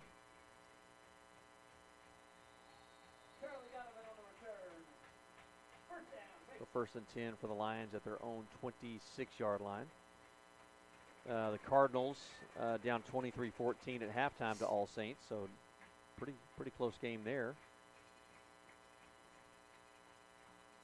Brook Hill up 41-0 over Bishop Dunn. That's in the fourth quarter. They've benefited from that realignment, Jack. Yeah. They've got a better team this year as well, but they have had a better, more successful season already. So 1st and 10 for the Lions from their own 26-yard line. Jace Walker in the backfield next to Austin Cosby. And a handoff to Jace. Takes it the middle, but again, hit immediately. Gain of maybe 1 on the play. And I think that we had easier running in the middle than we did in the first half. I guess Midland has made some adjustments in the locker room at halftime defensively. Liberty over Bishop Lynch 42-14. That's in the third quarter.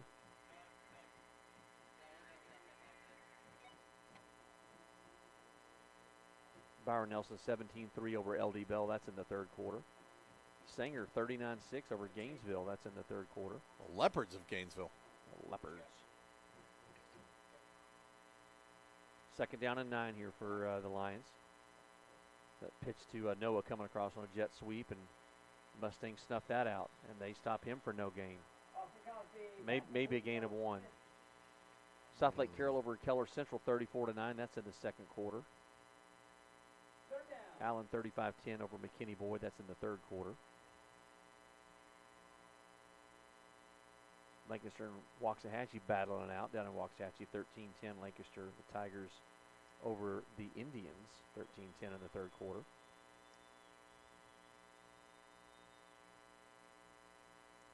Play action. Austin Cosby looking deep. Looking for Noah Smith. Oh, a lot of white jerseys in the vicinity. Knocked down, incomplete.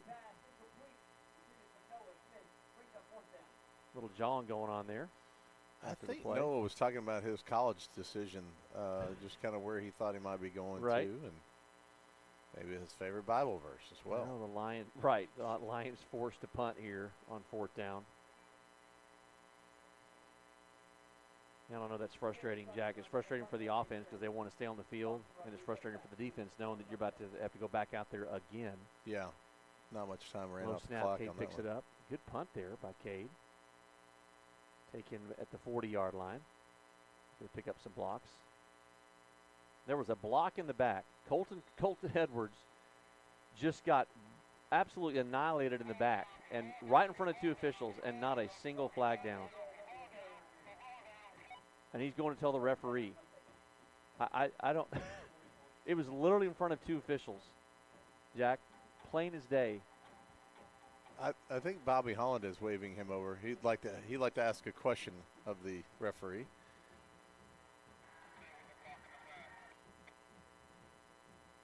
Yeah, I don't know. Oh my God! I just saw the replay. I mean, it was in front of 2 officials, right in front of them. I don't know how you missed that. We think over the radio, the officials said block in the back, but nobody.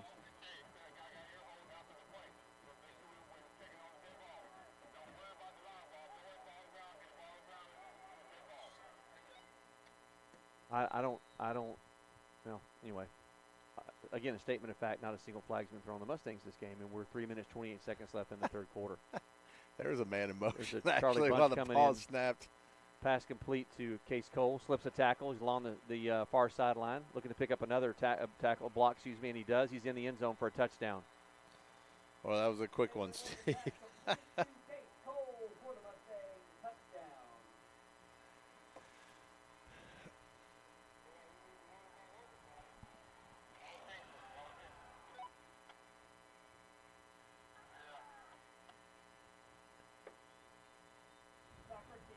Socrates out to attempt the extra point here to make it 42-21.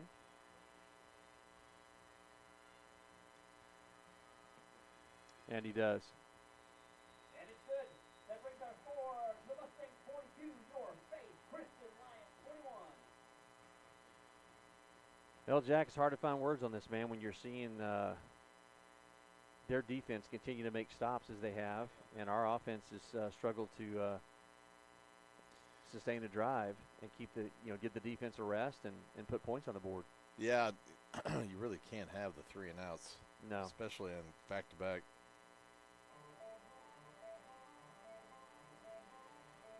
Yeah, they're going to have to make some adjustments on both sides of the ball. You're going to have to figure out offensively how you can they're running the ball a lot, and they seem to be reserving a lot of their passes for third down. And, Jack, we run the ball successfully for sure, but, we're kind of known as a passing team, aren't we? No, trying to establish the run so you make the throws is what you're trying to do, but we haven't been, tremendously successful in the last couple drives running the ball. Let that go out of bounds. Yeah.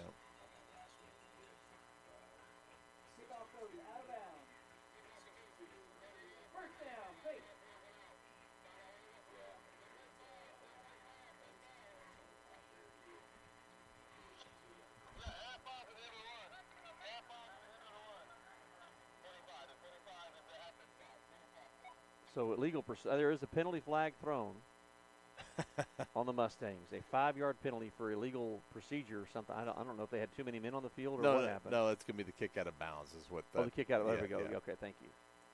Well, they just moved it.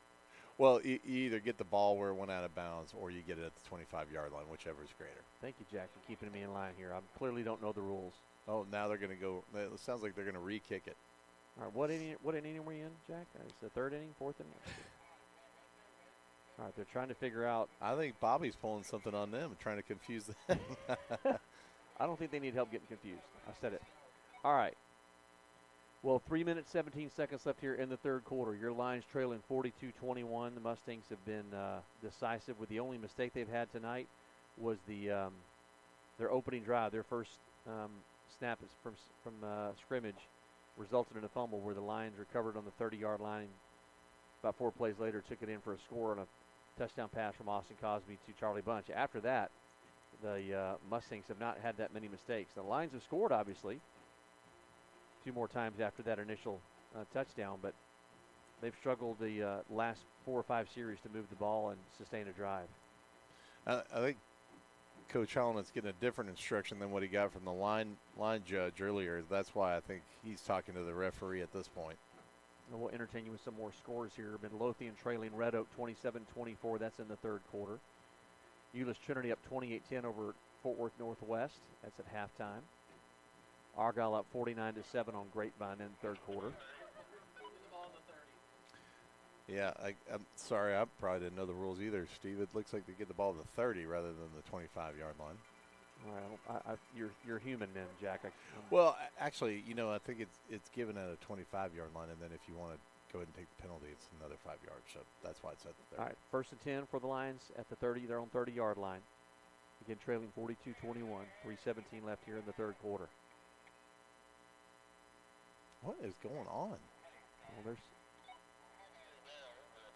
still trying to figure this out. And the official's still trying to figure out what's going on here.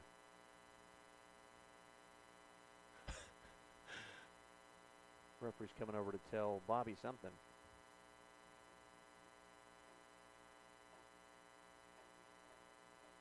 I think Coach Ware was asking if there was a different interpretation of where that ball should be marked. But, all right, looks like we're set to go now.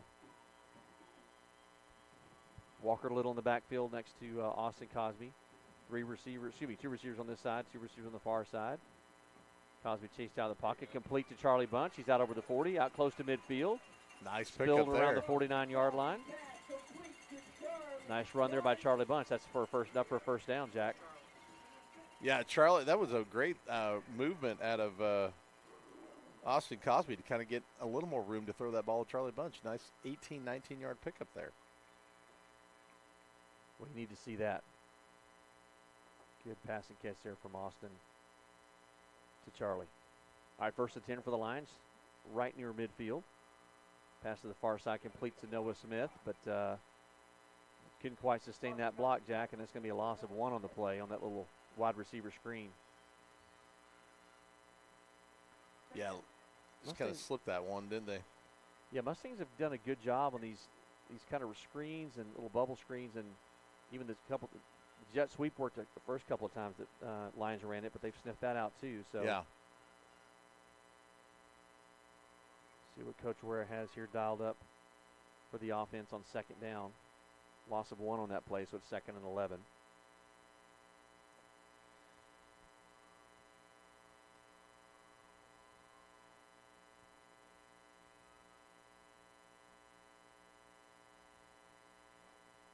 Cosby chased out of the pocket.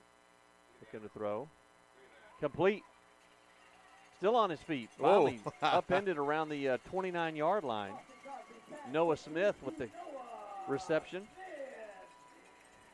Noah Smith has to go home every Friday night just battered and bruised, Jack. Like that guy takes so many shots and hits, doesn't he? Yeah, and I would say Austin does the same thing this week as well. He's been scrambling for his life back there. Yeah, nice kind of run on that and kind of unleashed it. I don't know if he was trying to throw it away and Noah pulled it out of bounds or what. Right. 1st and 10 for the Lions inside the Mustangs 30-yard line. Play clock at 3 seconds. See if they can get this off. Lions have to call a timeout. Boy, Bobby Holland not happy about that. And he is not happy about having to call that timeout. I don't blame him. Just kind of out of sorts offensively on that, trying to get set up for that next play.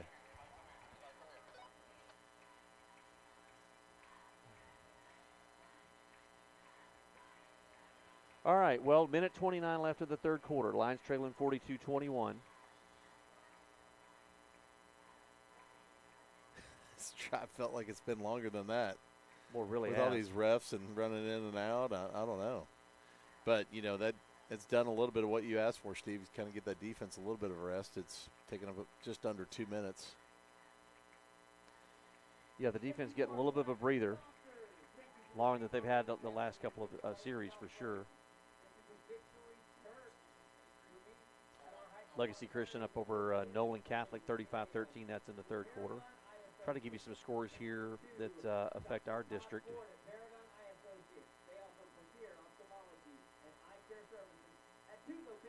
1st and 10 for the Lions now after that passing catch from Austin Cosby to Noah Smith. Walker Little in the backfield next to Austin Cosby. All Saints still on top of the Cardinals, 23-14. Almost had that one. Yep. A little fake out. No gain on the play. Yes, so again, the Cardinals losing 23-14. They're just underway in the 3rd quarter there against All Saints.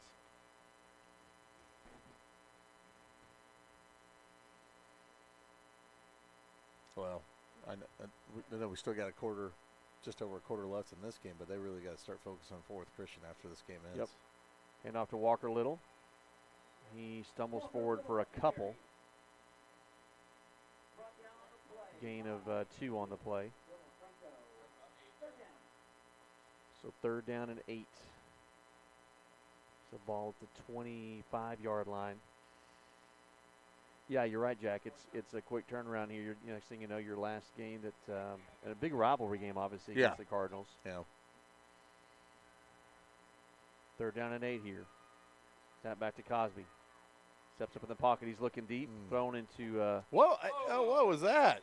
And there's Noah Smith, who is tripped. And you can do that, apparently.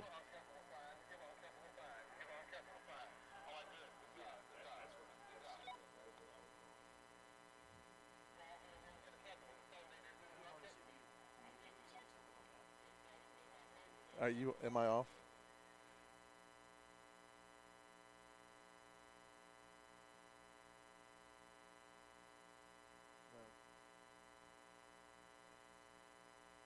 All right. Here we go. That's called a Fourth cop down. mic for a reason. Yeah, right. Cosby looking to pass. Complete. Oh, intended for Noah Smith. Hits him in the hands. Falls incomplete. So the Lions return the ball over on downs.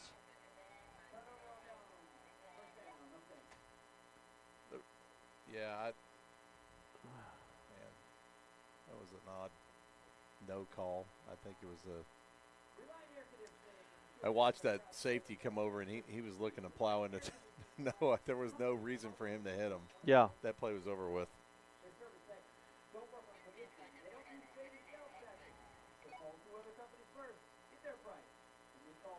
Well, they started that play clock early too, Steve. There was a little bit of a turnaround for Midland.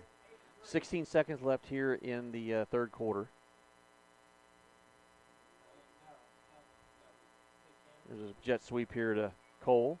Picks up some blocks. There's a hole by number 80 that they don't. Oh, here comes the flag finally. Yep. Cole's going to take that down the sideline. He's pushed out or chased. No, he's still on his feet. Stays in bounds. He goes in the end zone, but there's a penalty flag down. What I don't understand, Jack. It's defensive holding is what they. You're right. I don't understand how you have a linesman, a referee, and an umpire right over here where that play is where that hold occurs. Yeah. And the flag is thrown by the back judge some 30 yards away. 100% the right call. Yes. But how do guys 10 yards from the ball not see that? I don't. Anyway. Well, I guess I can't complain about them not calling penalties, and then when they call one, keep complaining. So. Yeah, you're complaining. What are you doing? I am. I'm the complainer. All right, so that negates a long touchdown run there on that jet sweep. Case Cole's been effective running the football all night, number 27 for the Mustangs. Yeah, and that was a little toss there, but he had nothing but green in front of him for at least 10 yards before he got touched, and then it was kind of a foot race down the sideline. All right, so replay first down here. That backs it up to the 15-yard line. So first down and 20.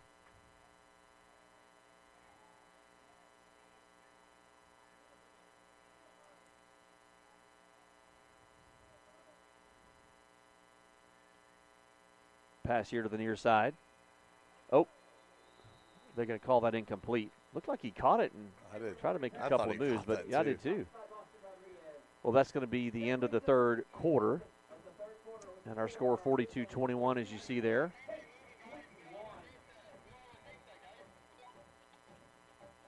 Thanks again to our platinum sponsors, Chick-fil-A Southlake, TJ and Tennille St. Romain. Thank you to the St. Romain family and Chick-fil-A Southlake. Victory Church. Victory Church meets at Grapevine High School, Grapevine Faith High School on Saturdays at 4 and Sundays at 10. Paragon Eye Associates, Dr. Todd and Kayla Ford. Thank you, our sponsor, Paragon Eye Associates and Dr. Todd Ford. Paragon Eye Associates offers premier ophthalmology and eye care services at 2 locations in DFW. Well, Jack, you got a quarter left to score as many points as you did in the first half. A tall order against this Mustangs defense. First, you got to get the ball back, and you got to stop them. You got to stop the Mustangs' offense. Yeah, you've got some quick drives before, but you got a lot of points to score in a short period of time. It's like that old Smokey and the Bandit. Got a long way to go and a short time to get there. We're going to do what they say can't be done. Yeah.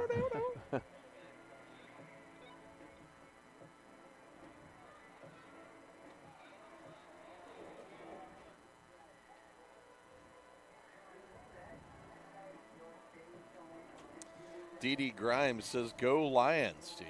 Hey, Dee.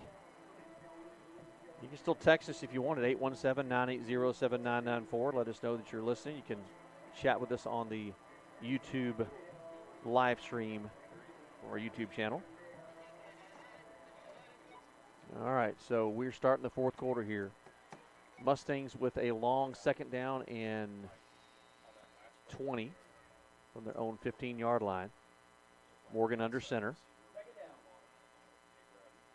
So play action pass, looking deep. Pass out to the far side, complete. Well. And well executed. Fights Still for a first down. Well, how did he get? He got a lot of cushion there. There's a injured. It's a cramp or something. Number 9. It's Jackson Griffin, wide receiver for the Mustangs. Maybe he had a cramp or something there. Well, that is a first down, just like that. So you had 2nd and 20. Long pass play there good pass by Avery Morgan. Talked to Coach Cunningham about Avery Morgan. There's a handoff up the middle to Bryant, still on his feet. Holy cow. Oh, my gosh. Hit hard. Oh, God, I thought the ball came loose, too. Yeah, that was so we talked to Coach Cunningham. We'll go quick to the line of scrimmage again. I'll take our next time out. It's a handoff to Bryant again, up the middle, still on his feet. Finally taken down. Little jaw in there after the play. Another first down run by Bryant.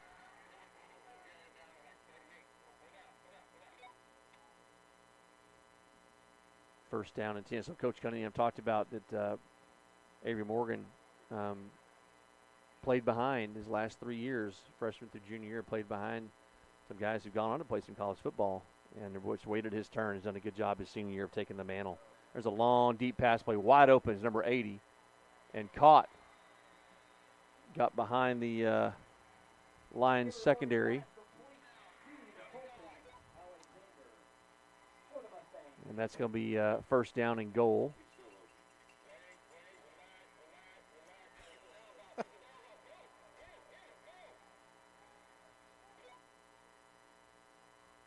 Yeah, it was wide open. Yeah. That play action had the secondary biting on that. They've had success running that ball tonight, so that set that up because the linebackers and secondary had to make sure that it wasn't a handoff. There's Cole, Avery Morgan, on another quarterback keeper. Stays on his feet, and he's in for the touchdown.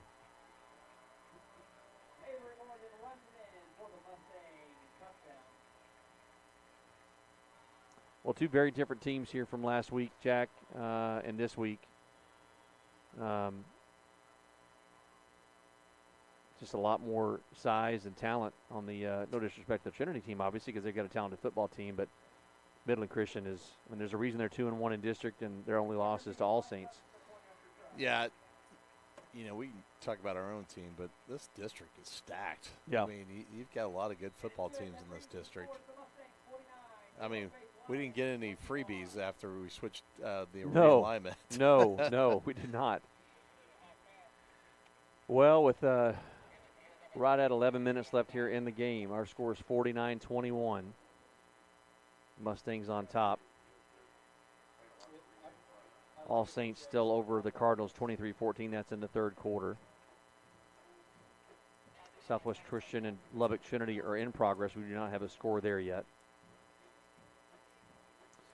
Remind you, next week, the Lions' last game of the regular season, potentially the season, depending on how it goes, next week in Fort Worth against the Cardinals.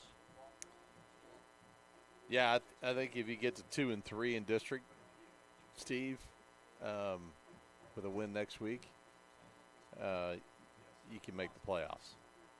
Yeah, you got to have a few things happen probably. Right. But, again, control the controllables, and that's winning the games that you're playing.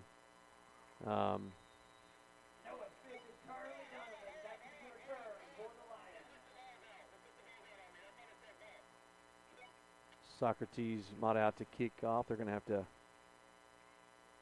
they have the wrong football on the tee, it looks like.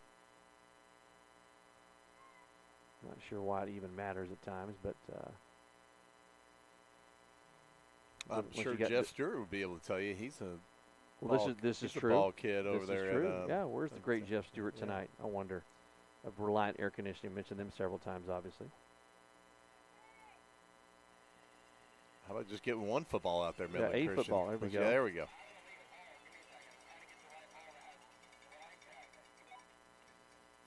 Looking for the red ball. It's probably like a Tom Brady deflated ball here. Or it's got a helium in it. It's going to go through the uprights over the train tracks.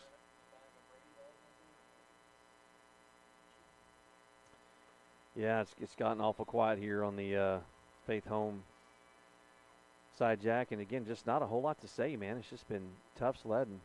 Fair catch called for. Oh, no, it was called by So Cannon Hunter called for the fair catch. Tyler Brown is actually the one that caught it. And they'll start 1st and 10 from their own 30. Obviously, that's kind of a different than any collegiate league, but I don't know how that gets played when you have one player call the fair catch. Yeah. See, that guy catches it. Cannon was behind Tyler. So he didn't see him calling for the fair catch. So, all right, 1st and 10 for the Lions, Jack. Let's see if they can't show a little spark here. Continue to fight here. Jace Walker in the backfield next to Austin Cosby with 2 receivers split on each side. Snap back to Cosby. Then hand off to Jace. Started around the left side. Cuts back to the middle. And a nice run there by Jace Walker. Ran about 30 yards to gain 5, Jack. But, man, a gutsy little run there by Jace Walker. Yeah, he's had a tough night tonight, too. He's run some really good runs tonight. It's good to see him back after his concussion injury. He's been on concussion protocol the last couple of weeks, and really glad to see him out there playing again. Kind of just gives you a different look in that backfield versus what you've seen the last 2 weeks. 2nd and 5. Pass here to the near side. Picks up a block, but very quickly the Mustangs sniff that out, and there's no gain on the play on that little wide receiver screen. When Noah gets up, just like, you got to be kidding me. All that fighting, and I just got beat up.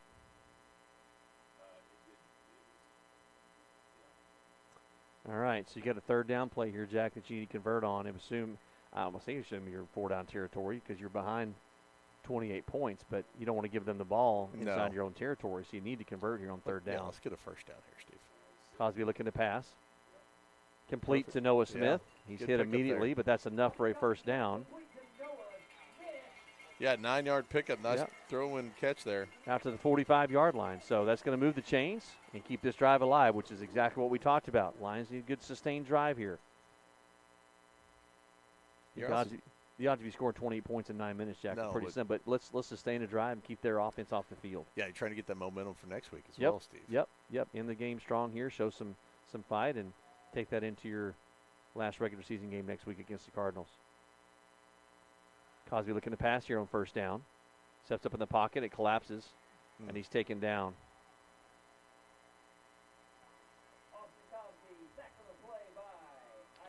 Well, good coverage sack there by the secondary. Had good coverage.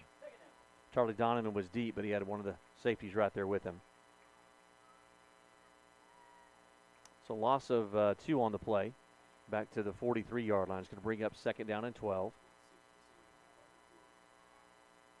Now back to Cosby, hand off to Jace. Goes up the middle and scoots here to the side. Gets a gain of 2, gets that loss back. That's going to bring up 3rd down and 10.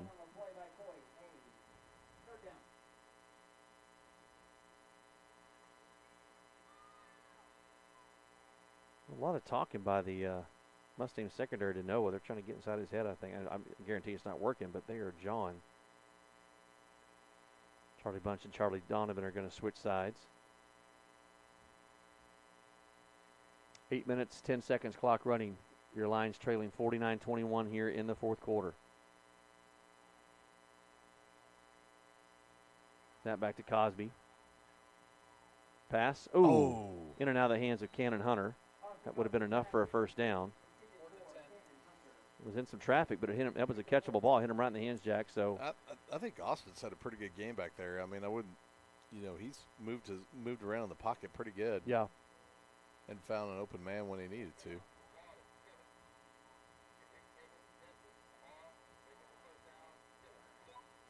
All right, so 4th down and 10. Lions are going to go for it here. Inside of 8 minutes left in the game, trailing 49-21. Pass complete to Charlie Donovan. There we go, inside of Mustang territory. So nice pass and catch there from Austin Cosby to Charlie Donovan. That's going to move the sticks, Jack. Big play there, Jack, on that 4th down play, excuse me. Yeah, Charlie Donovan's yards after catch there was probably about 15 yards. A nice 27-yard pickup. Yeah, Austin's Aunt Debbie asked about next week's game. That is a road game, Aunt Debbie. That is a 7 p.m. kick in Fort Worth at Cardinal Stadium. Pack a lunch. Don't spend any money with Fort Worth Christian. No doubt. Oh, thrown behind Jace Walker. Almost kicked it up to be intercepted, so throw a little bit behind him. I'm bringing a bag of chili. I just want to, and a hot dog that I'll buy at the Quick Trip and bring that in there. I'm not going to spend any money at that concession stand. No doubt. Probably get food poisoning from there. All right, so pass incomplete, stops the clock, 7.5 minutes left in the game. Lions trying to keep this drive alive. Had some key third down plays and a fourth down conversion. Second down and 10. Well, there's a busted play. Noah Smith thought they were going to change the play up. He stood straight up, looked at the sideline. They snapped the ball, and ends up in a about a 7-yard gain on the play. So let's do that again, I guess. Yeah, let's fake it out. See what you're doing over there. Yeah. Nice job, though. Nice job to recover, I should say. Third down and 4 here. Lions at the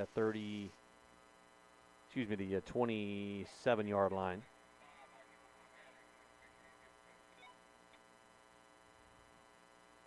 Mustangs defense is talking something over while the Lions are getting their next play. 10 seconds left here on the play clock. Pass complete to Noah. Trying to get in, find inside the 20, and he makes it inside the 20. That's going to be a first down. Still on his feet. Boy, a lot of fight there. Yeah.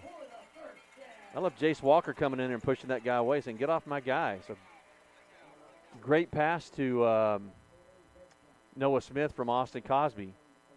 But that final 4 or 5 yards was all Noah Smith. Yeah, I'm going to give him a 13-yard catch over there. Lions inside the red zone again, the Reliant Air red zone. If your house is in the red zone because your HVAC system is on the fritz, call Reliant Air Conditioning today at 877 Your Hero. First and 10. Roll out to his right. Nice. Nothing there, so Austin throws it away. Yeah, that's actually a really good play there. I'm okay with that. Yeah, I mean, if it's not there, don't try to force it.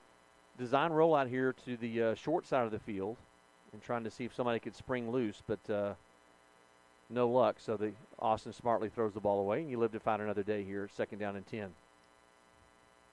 6 minutes, 19 seconds left in the game. Again, your line still trailing 49-21.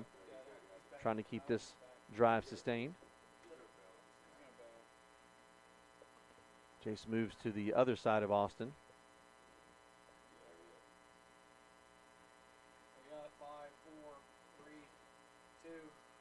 They just get the snap away. Hand off to Jace. Oh, he's hit immediately at about the line of scrimmage. Maybe a gain of 2 on the play, but a big hit. There's another kid that's going to sleep good tonight with a lot of bumps and bruises. A nice bath tomorrow, Jack. Yeah. Jace Walker's taking some shots. Not shots to the head, so it's but man, he's had some hard tackles. Another key third down play here for the Lions. Obvious 4-down territory, Jack. If you go for it on your own 45, you're going to go for it on the opponent's 15. Yeah, one would think. Keep the clock rolling here. 5:42 remaining. Third down. Cosby looking to pass. Across the middle, complete to Noah Smith. Dives for the end zone. He's going to be just short, but that's going to bring up a first and goal. Oh, that was Cannon Hunter, excuse me. Thought that was Noah, but a nice catch there by Cannon Hunter. Yeah, Cannon Hunter, nice catch in traffic, no less. And I will tell you that I believe our receivers have gotten better as the season has gone along. I agree with that. I agree with that. Defense has improved as well. You got the addition of Austin Odette this year. Some other key players, Christian Corley in his senior year, having a big year, coming back from injury last week. There's a handoff to Walker Little, and he stopped. Actually, they give him, I don't think no gain on the play. So second down. But, yeah, I agree with you. Offensively, Jack, the receivers have improved. Austin and Noah practice so much together throughout the summer and the spring after practice, and they stay after. It's the number of reps they have together is insane. But the other receivers have really gotten on the same page with Austin as well. Got a heavy tight end formation on the right side. Pat Cosby looking to pass. Ooh, in traffic. Knocked incomplete. Lion player slow to get up. And he's still down. The Lion receiver still down, Jack. Can't tell who it is. I don't know if it's a knee or a cramp. I'm hoping it's just a cramp. It looks like it's just a cramp, Steve.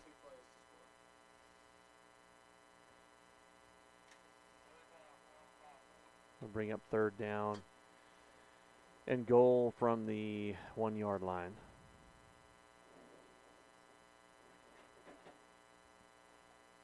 And he's holding. Okay, it's got to be a cramp. Yeah, it's got to be. They're stretching him out, so that's a good sign. Stephanie Cates says, "Go Lions!" Cates family. Love me some Cates family. Steve, Stephanie, Sarah, and Stephen. Great family here at Grapevine Faith.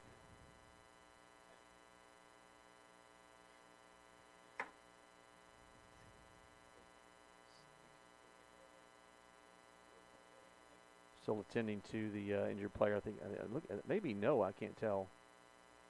But he should be getting. Looks like a cramp, so he should be getting up here shortly, hopefully. Yep, it's Noah. It looks to be a cramp of some sort. He's trying to walk that off. Well, it's not a knee injury, so that's a good thing. Coach Music actually wants to watch the game tonight for some reason. had a fan in front of him. He couldn't see out the coach's box here, this press box. All right. 3rd down and goal. Do you think Austin knows how to go under center? He can just foul right, Jensen Jensen right down the middle. Well, do you think? I think they've got to play a couple plays under center, but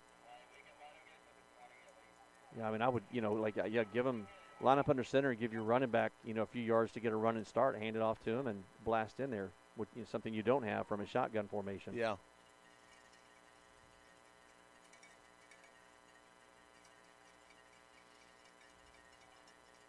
All right, big 3rd down play here. Referee signals the ball ready for play. The handoff for JC's in the end zone for a touchdown. There he is. Touchdown Lions. Right over that right side behind the center, Jensen Anthony, and the right tackle, Ryan Perdue. Right guard, excuse me.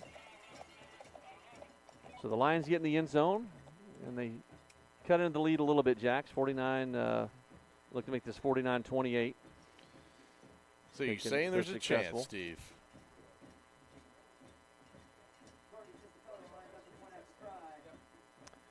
And that point after is good. Cade off the hold from Hudson Smith.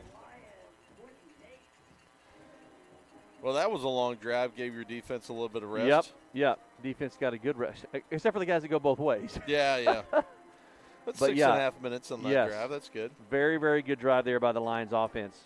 Taking care of the football, converting on some key 3rd and 4th down plays when they needed to. And hopefully they remember that for next week. That's what we were talking about early in that drive is, just trying to get some momentum going into next week's game. Yep.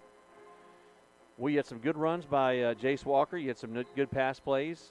Cannon Hunter, Noah Smith, Charlie Donovan, spread the ball around. Unfortunately, going to be a little too late for the Lions here. 4 minutes, 22 seconds left, and they're down 49-28. Watch the comeback on Netflix. Have you seen that? Right. They're still stretching out Noah Smith down there on the sideline.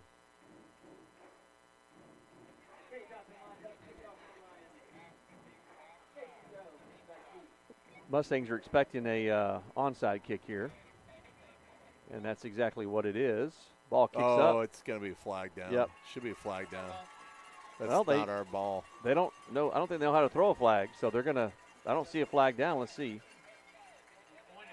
Now, Coach Cunningham is saying that they touched the ball.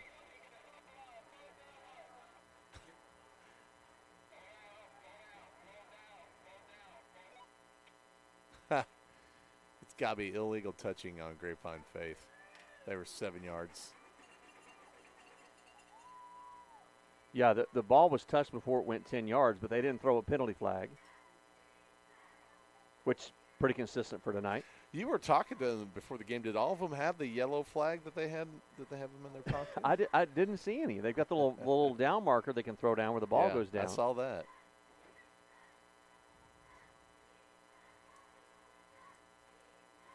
Illegal touching. First down. Yeah, it only went 7 yards. It's the right call. I just don't know why you don't throw a penalty flag on a penalty. But when we've gotten blocked in the back, it's a penalty. Don't throw a penalty flag. So anyway, I digress. All right.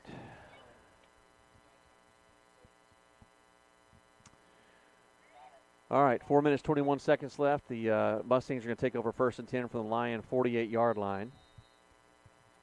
Not a bad onside kick, no. Jack. They just so. touched it right before it went to 10 yards. Other than that, they would have retained possession. Avery Morgan in the shotgun with Case Cole. Pass to the far side. A wide receiver screen. Block in the back, and no flag. Yep. Unbelievable. Josh Harris got absolutely blasted in the back. Let's see if they hold on. Let's see if they're going to call it here. They are talking about it. I didn't see. We're hidden by the line. Okay, they do call the block in the back. That me and everybody from 2 counties over saw that. So, all right, good job. Give them credit where credit's due. So they're going to back that up 10 yards from the previous spot, or from the spot of the foul. So 1st down, they're going to replay 1st down, and it's ball at Mustangs back at their own 45-yard line. 2 receivers split on each side behind Morgan in the shotgun with Case Cole in the backfield. Case Cole called his name a lot tonight. He's had a spectacular game for the Mustangs on the ground. Man in motion. Play action. Morgan looking to pass. We'll bubble screen here to number 24. Nice tackle there by Walker Little. Or excuse me, Charlie Donovan, excuse me. Yeah, good job, nice Charlie. Nice open field tackle there by Charlie. I saw the 2, and I thought it was Walker Little, number 22, but Charlie Donovan with a great open field stop, as you said.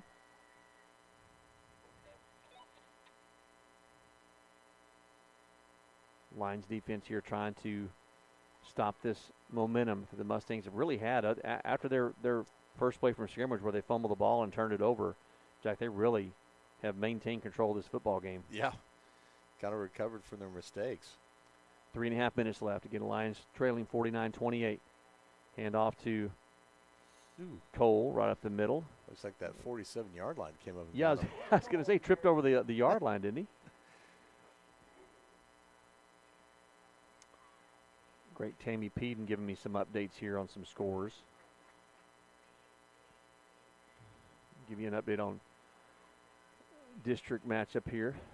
She's saying it's all right. Southwest Christian's up over Lubbock Trinity 7-0 with 20 seconds left in the game. Trinity has the ball. 4th and 9. 7 seconds left now. I'm getting updates here. We don't have an update on Max Prep, so I'm getting it from Tammy Peden. Wow. Pass complete what to a Cole. Catch. It's going to bring up 4th down. Jackson Walker on the tackle. Well, that Mustang front is just so big on the offensive line. Yeah. They have not been lacking for Whataburger out there in Lubbock. They'd probably go to the Jumboree. Midland. Yeah, it's very good out there. And probably they're doing a lot of that.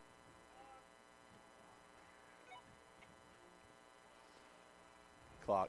Tell them to hit the clock. There you go. You got it. All right, 2:41, clock running. 49-28, again, Lions trailing.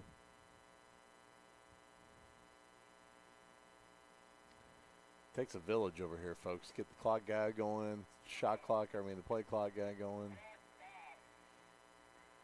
Mustangs, they're going to let it roll down. They're going to call a timeout to avoid a delay game, I believe. Yeah, they do call a timeout. So 2 minutes, 9 seconds left in the game, and the Lions trailing 49-28. Final from Lubbock, Southwest Christian 7, Lubbock Trinity Christian 0. Wow. Well, complete opposite of the high-scoring affair we've got going here. And there last week. Yeah, 35-28 last week.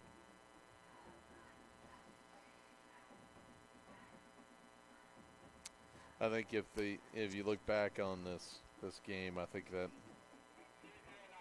While you're looking that up, Jack, Jax Wiegand, the boy who had the injury, really severe injury, knee injury last week, was there in a wheelchair at the game.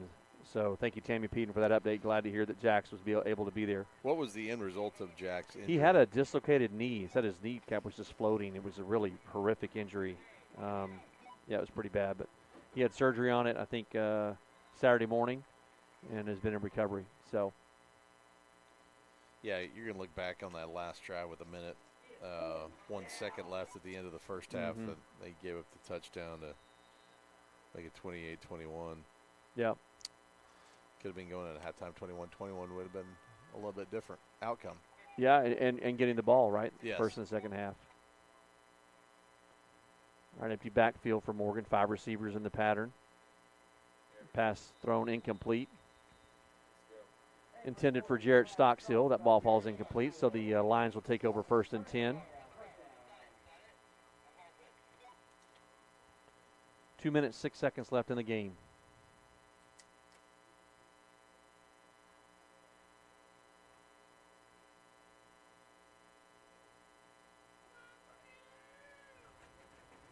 Well, like we said, Jack, you got to prepare mentally. I mean, you got to finish this game, obviously, but tomorrow morning, maybe even tonight, you got to start thinking about that Cardinals game next week. Pass across the middle, intended for Walker Little, hits him out in the hand, and he's intercepted. 23 still on his feet. Austin finally pushes him. Well, he's finally get taken down. Thought he was knocked out of bounds, stayed on his feet. It's a pass you got to have.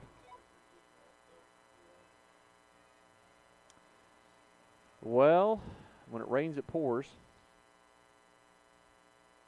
That defense that was just looking forward to getting a little bit of a break is now back on the field again. Yeah. Yeah, that's a little unfortunate. Just a touch high, then a tip ball right to the defender.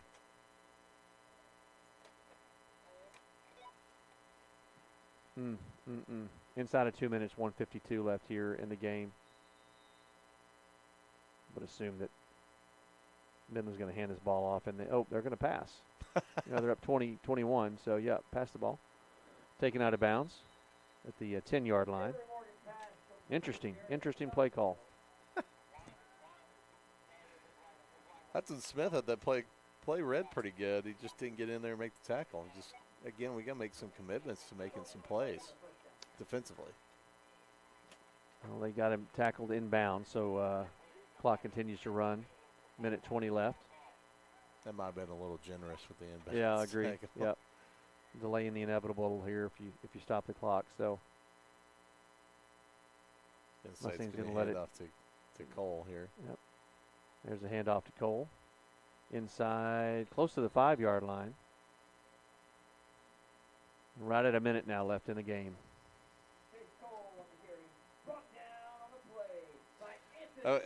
In these losses that we've had, that's what's killed us is that inside run every time. Cistercian. Yeah. That game you were not here at. And then even the game before that when I wasn't here, I think the inside run killed you. Southwest Christian inside run for sure. Yeah. Oh, man. Well, this is another tough loss here. Lions are going to go to 1-3 in district play. And it's going to make that showdown next week really, really important. And the Mustangs going to take a knee, mercifully.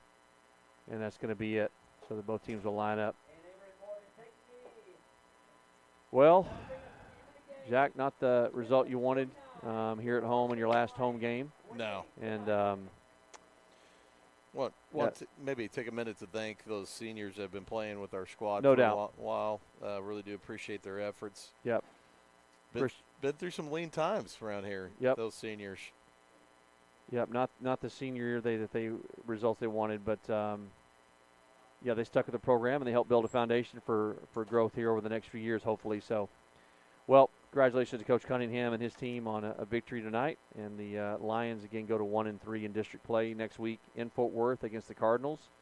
Kickoff at 7 p.m. We'll have a pregame show here probably around 6:30 or so. And,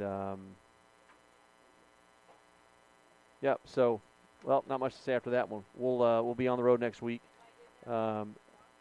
And again, 49-28 your final here. For Jack Wharton, Steve Anthony saying so long from Grapevine Ford Field.